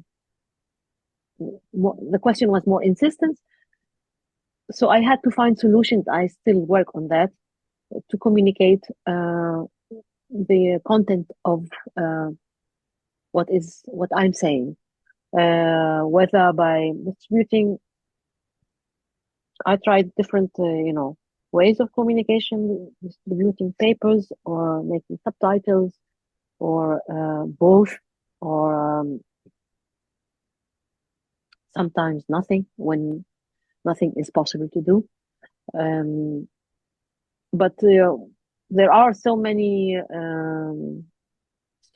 ways to overcome the problematic issue about communication, and I think it works very well. Sometimes audiences come, and they say, we don't need even to understand what you're saying, and some do. So you do whatever you have to do because it's part of your job to communicate, tell the max what you are saying, and then it's up to your audiences, people who come to listen. In this meeting with Yumna in the Quai Branly, it was kind of quite improvised. So I even can't remember what I sang, but it was really a stunning installation that she did through her research in this museum. And she invited me at the closure of that expo to just play with the sounds that were installed there. So it's not a show that we did for so many times. It was just only very punctual. But anyway, otherwise I do distribute translations. I sang I played with Werner Hassler in Istanbul 2 weeks ago. The translations were shared to people through a QR code. So people get advanced, even we don't want to print. People just can flash it and they can have the translation on their iPhones. So things evolve. And for example, in the Quai Branly, it's a colonial institution. It's a very problematic institution in terms of its collection. There are many conversations now about, what museums, mean for power, for, political, for political sort of structures to be maintained and enforced. And do you feel that, your music and your voice is able to transcend, these structures, to transcend this history, this colonial violence?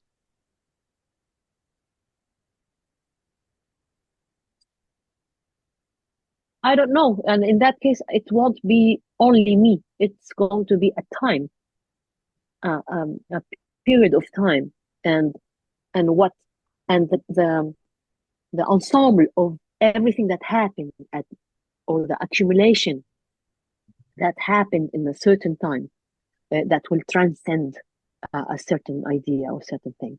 I'm sure of that. So it's a conversation.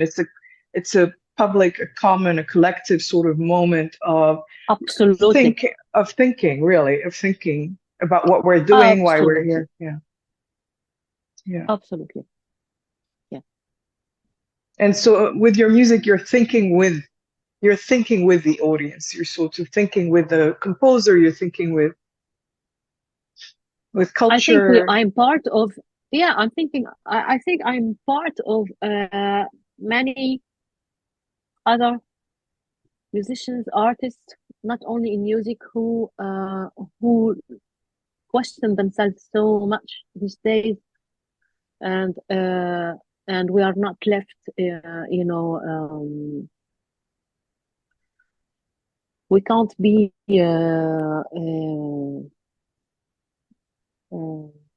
isolated of what's going on around us, and we react to that, each in her or his or theirs own way,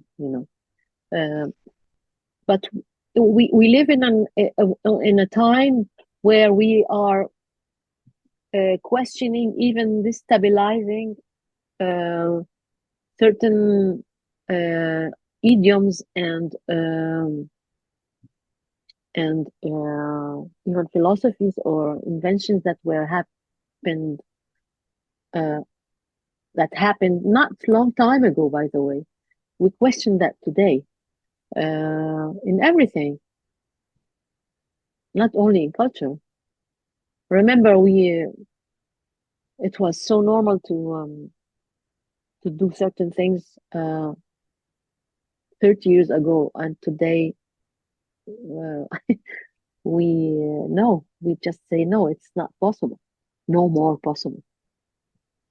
Yeah, that's so interesting. And I want to talk about censorship as well, right? Because I mean, we're all getting censored, especially right now. We're reading all these crazy news about, in Germany, here and there, artists getting censored, shows getting canceled, and also artists boycotting institutions. And so how do you navigate that world? Do you get censored often, or do you sort of escape or evade that censorship complex? I don't know if I'm directly censored. Nobody ever, I was never so far approached by anybody or any power that um, did not allow me to do whatever I'm doing. The censorship maybe happens indirectly in terms of the policy of culture. Like, I mean,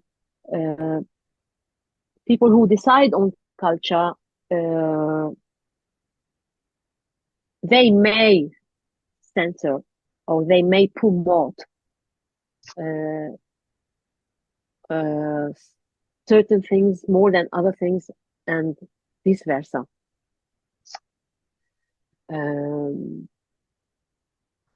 Have I been victim to that? I don't know. I mean, it needs a study. I mean, I don't know. Why am I not, for example, invited as much especially like 7th of October, I'm not invited to certain places where I am invited to other places. Is that a kind of a censorship? I can't tell you, Shireen, now. I don't know, to be honest. And in your concerts, are you quite vocal about Palestine when you translate your lyrics and when you distribute your texts? No, I just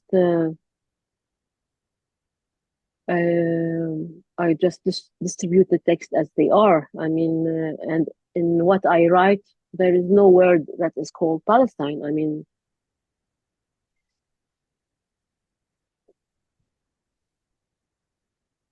yeah. So of you course, leave it.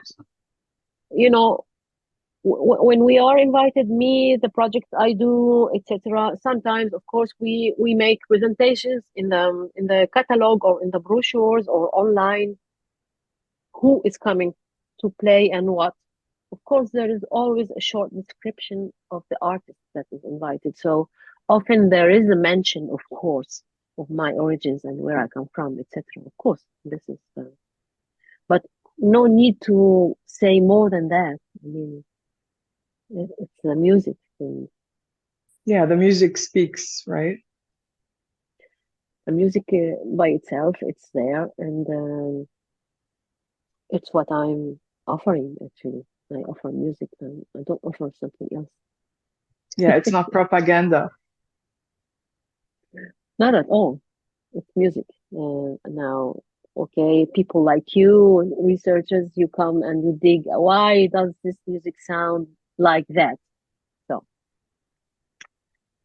there we go to another level of discussion, but it's not. I mean, there's no artist that goes to present music would say more than what the musical expression is saying. I mean, But in a world where Palestine is silenced from history, silenced from, yes, even existing, even having a voice, it's a political defiance, an act of political defiance, right? Because in many ways they are trying to completely erase. absolutely. But I think it's not what's happening really. I mean, I don't have the impression that Palestine is erased. I mean, okay, uh, it is not respected. It is not evaluated as it should. In that sense, there is a huge discrimination happening against Palestinians, but it's not erased because people are there.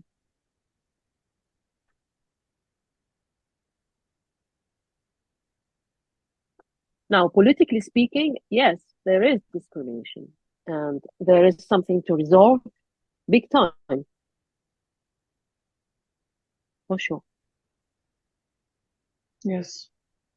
And do you want to talk a little bit more about dissonance? Because the last time we spoke, I was telling you why I'm really interested in this notion, because even thinking now about Gaza and all the bombs and the drones and all the noise that people are exposed to all the time and the screams and that really is the soundscape. These are the sounds. These are the sounds of everyday life.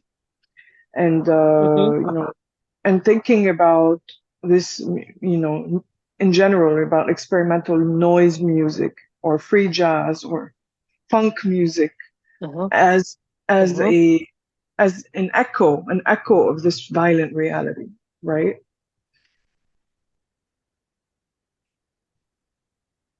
And the chaos of the form as well echoes the chaos that people are experiencing. And What do you think? What do I say?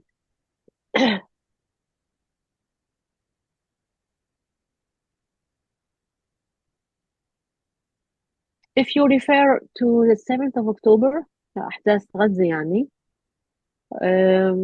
maybe it's too early because we are still there and it's 6 months ago. Though people move, people do things, even locally with the very little information that comes out of Gaza, despite the siege and the horrible situation. We see that people locally try to sing, do things, يرقصوا, دبكة, etc., do things. And people in the diaspora correspond a lot with their own styles.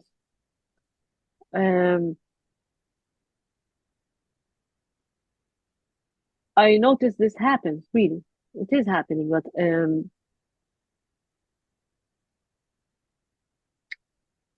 noise music was not created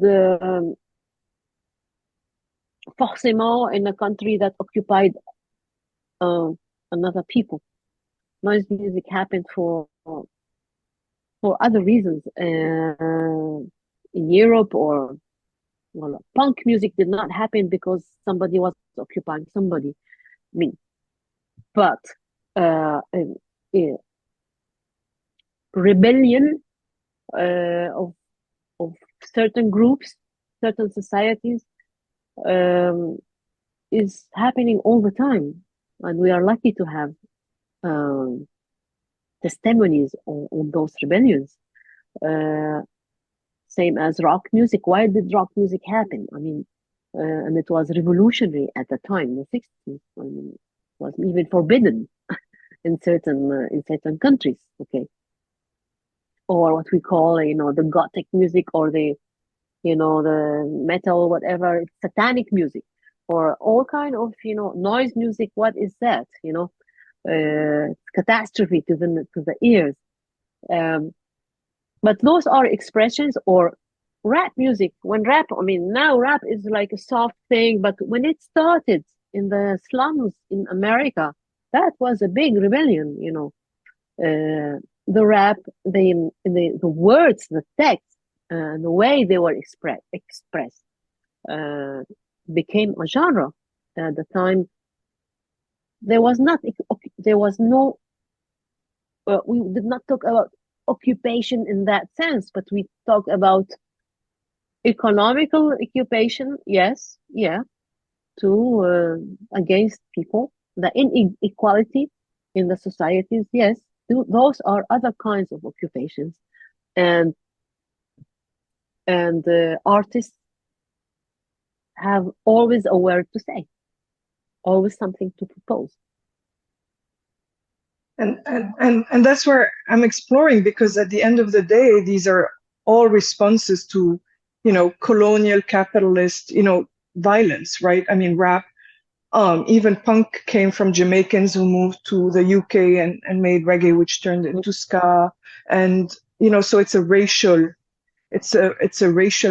response as well, to white supremacy, right? And capitalism, which work together. And for us as feminists, to heteropatriarchy, to the system that really wants to sort of dictate gender roles in such a rigid way, so as to serve the capitalist racist system, right? So that women stay in their place and queer people stay in their place, and there's no excess, there's no rebellion. And so this sonic rebellion is, what fascinates me, how it happens, and then how it grows, and how it sort of reaches people, and how it can become a form of resistance, this sonic rebellion, even at its purest form. Like when you just sing and there's not even an instrument, it's just your voice. It feels so radical to me, Yes, and that has been all through history. All through history. I mean, it will never end. I mean, we react to, and we emporte notre voix. We hold our voice up. We say something all the time, and we insist more on that when around us nobody wants to hear. So we go further. louder. We go louder. Yeah. So that's really our poetic tradition. I mean, the poetic tradition of the Arab world, of the Islamic world, of the Arab world, of whatever you want to call the region. We have such a strong nomadic poetic tradition. And a lot of it was political throughout history. The tradition of the poets, the troubadour. This is the noise I live with in New York. Maybe that's why I'm so interested in noise, because I'm like, assaulted all the time by, also sirens. And we have helicopters, we have police cars. But the poetic tradition is something that's, and also thinking about how many poets are being killed as well, right? Is something that's so interesting as well. Yeah, not only poets. I mean, in our recent time, I mean, singers and songwriters have been killed, like in Algeria or in other places, like in Africa, sub-Saharan, or journalists, because they give information, because they reveal realities. So we don't want to hear about that. So we silence those voices. So it's not only poets, not only singers, or we put people to prison. Or so many ways of oppressing. Everything that deranges. Yeah. So singing is an act of life. It's a life-making. Absolutely. Yes. Yeah. The blues, we go back to the blues singing in the cotton fields. Look what really that thing brought, to the world. And we all of a sudden, we love blues. You forgot where it came from and why, etc. So, I mean, this is something also comes with the human being, because we have so many defaults that we can not get rid of. It's in our DNA. We try to learn, but we are very slow concerning sensitive points, and we are brilliant on less sensitive points.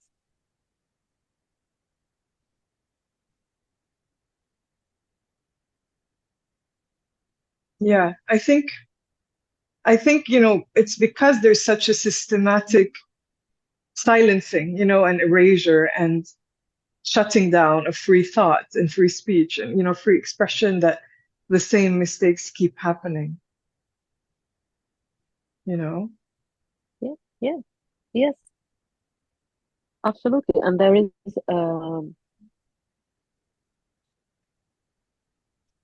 there is always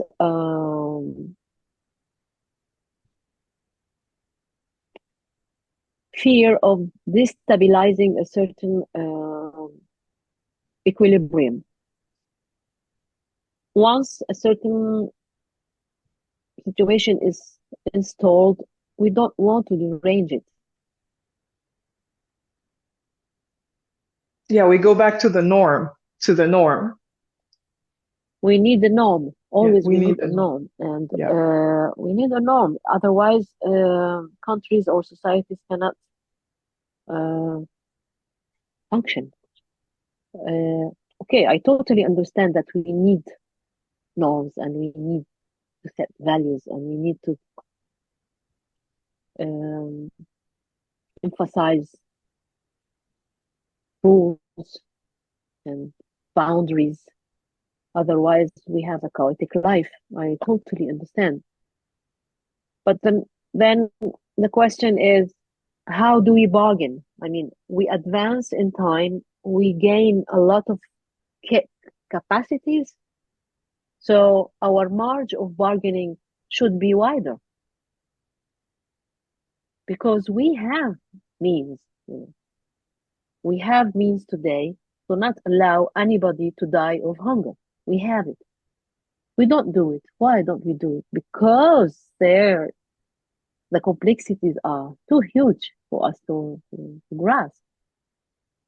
Yeah, there's no imagination. There's no imagination that allows for all people to be free, right? Yeah, yes, and we make so many contradictories at the same time. Okay, stop smoking. Okay, stop smoking. Stop producing. stop killing people, stop producing, etc. So like the complexity of the world today comes from there, because at stake there are so many factors that we they they they they they become beyond the human being itself, himself or herself, to control, because they are results of their own action. So yeah, this is a contradictory about our existence. I mean, we can't be just pure and good. It doesn't work like that. We have to be bad. Are you ever scared? Are you ever scared of speaking your mind, of talking about Palestine? Are you scared of making music? No, I mean, so far, no.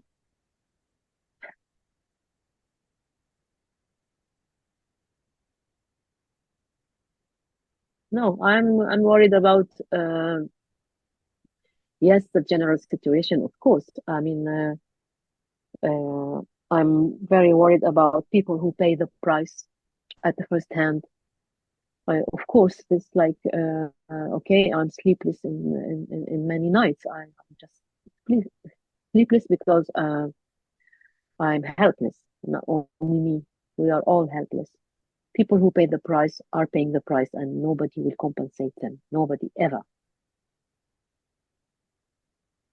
So yeah, this is worrying. And the peer can happen, the worst can happen still, and we are just watching. Yeah, this is horrible. And you feel that in your music, I make music. I'm privileged. I mean, I'm ashamed. I mean, I'm ashamed. I'm telling you what I'm telling you now, because I mean, I'm making music, so there's nothing to compare, right?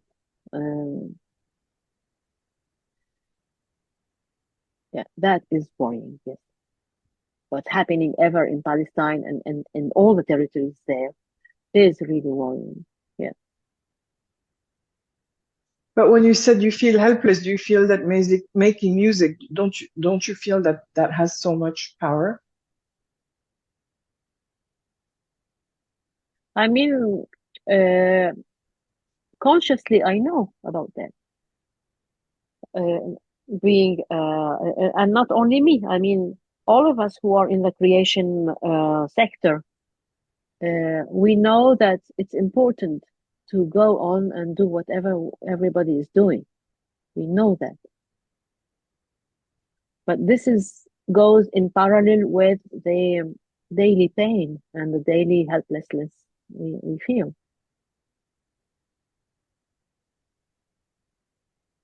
It's a constant struggle between the pain, the feeling of powerlessness, the shame, the guilt, the survivor's guilt,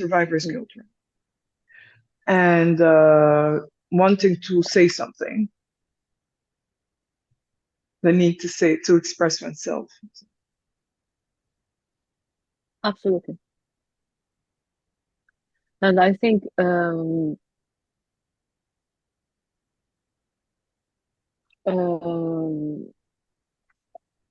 on doing whatever we believe in wanting to do is it's the answer. Of course, it has been the answer all the time, and it is now. Of course, we have many other ways of expressing apart from the cultural creation. I don't know, by supporting, demonstrating, sharing things, whatever. This goes in parallel, with a creative activity, and I think we all do that. Everyone in his or her own way.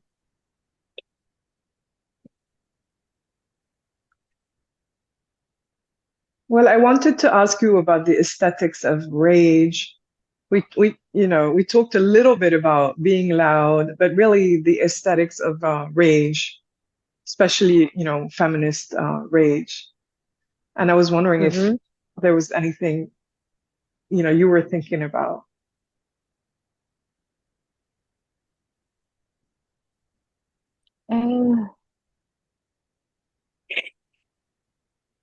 Honestly, not much. I mean, I often get raged by things that I see, by how women still are used as, commodity.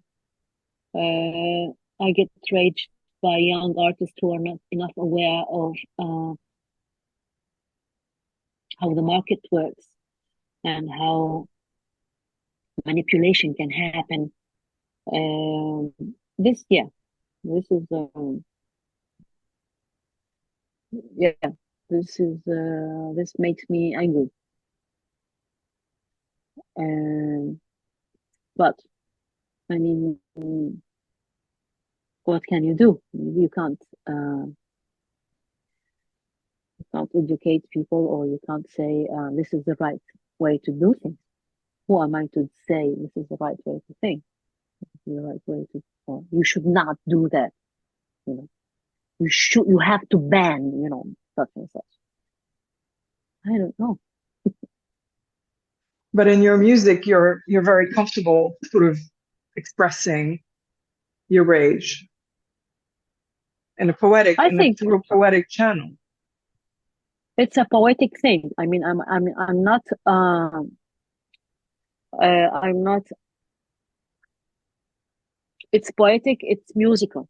I'm not a journalist. I'm not a reporter. Okay, I make music. So there's certain aesthetics or certain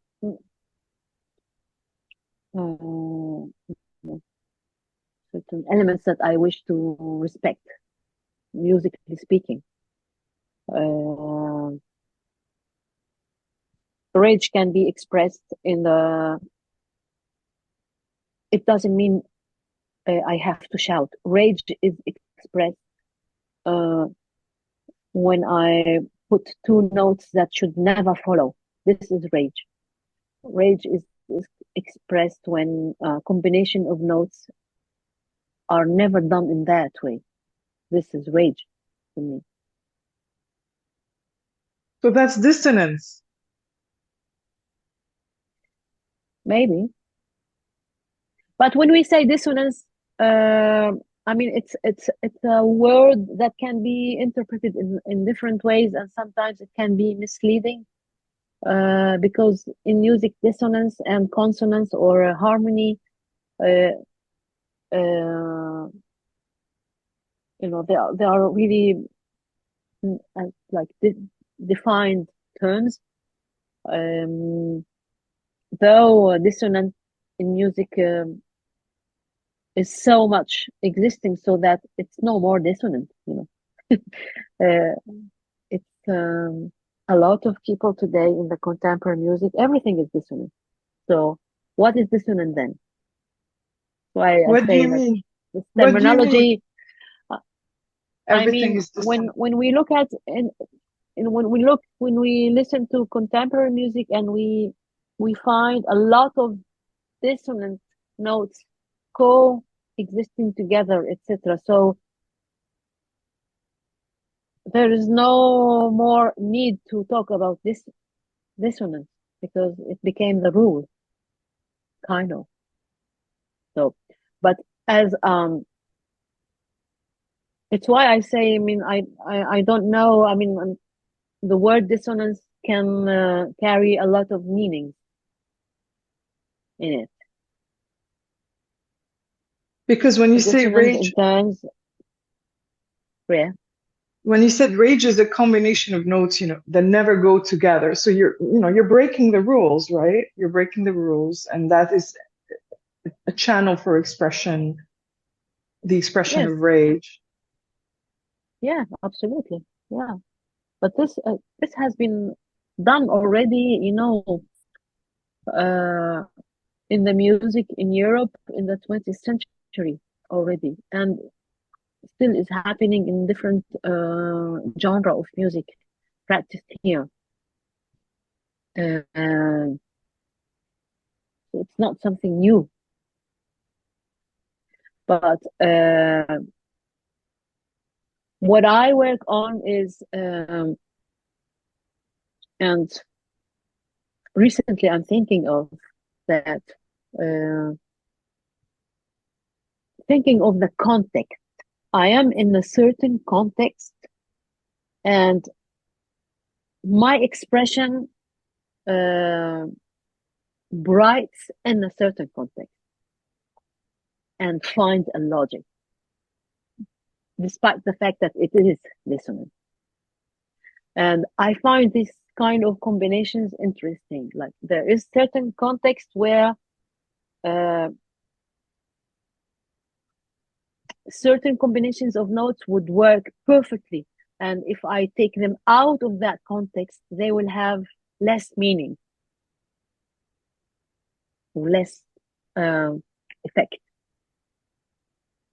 Or let's say a context invites me to create that thing that is dissonant, or that is different, not dissonant, different.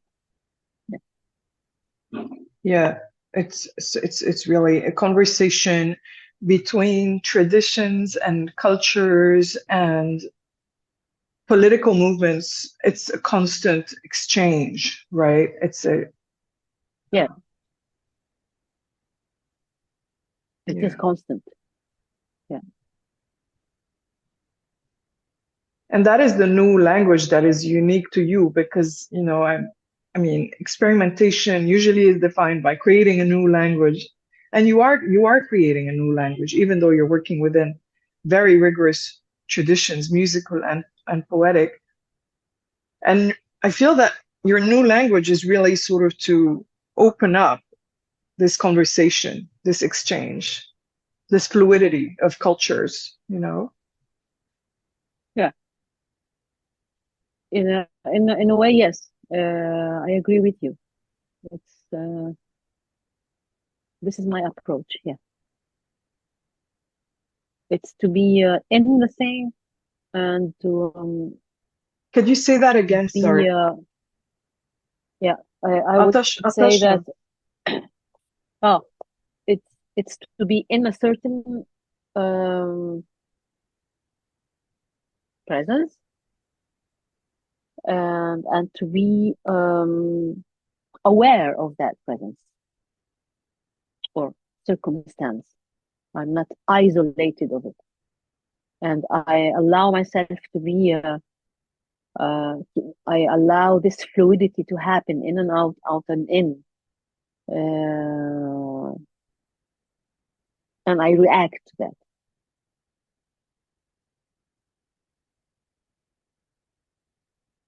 You know why I'm laughing? Because I feel that that's what Kulthum was really doing too, you know? Because she had this, I know that the masters had the technique, but she had that capacity to really express what was going on in the region at the time, you know, with this sort of reclaiming of an Arabic history and heritage and past, with this political resistance that was coming together, with her body as, you know, someone who was seeking freedom as a woman and power. And it's very similar to what you're doing in so many ways. I don't know. Maybe I have to think about that. Yeah, we have to think about that too. But I love this idea of, you know, fluidity and exchange and open conversations rather than dictating this is music, this is good music, this is bad music, you know, this is. That was the situation at her time, right? Because the judgment was very tough at the time. You know, Munira al-Mahdiya was not recognized as a refined singer, though she was a great artist. She was not well treated by the people who said, okay, we know the rules. Okay, for example. Yeah.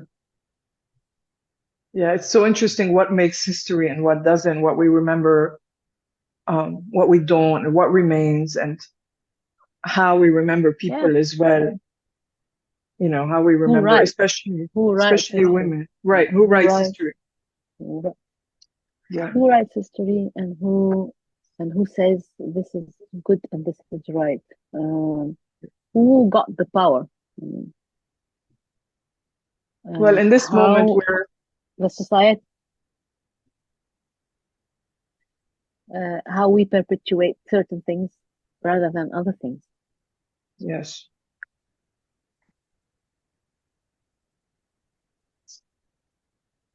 Yes.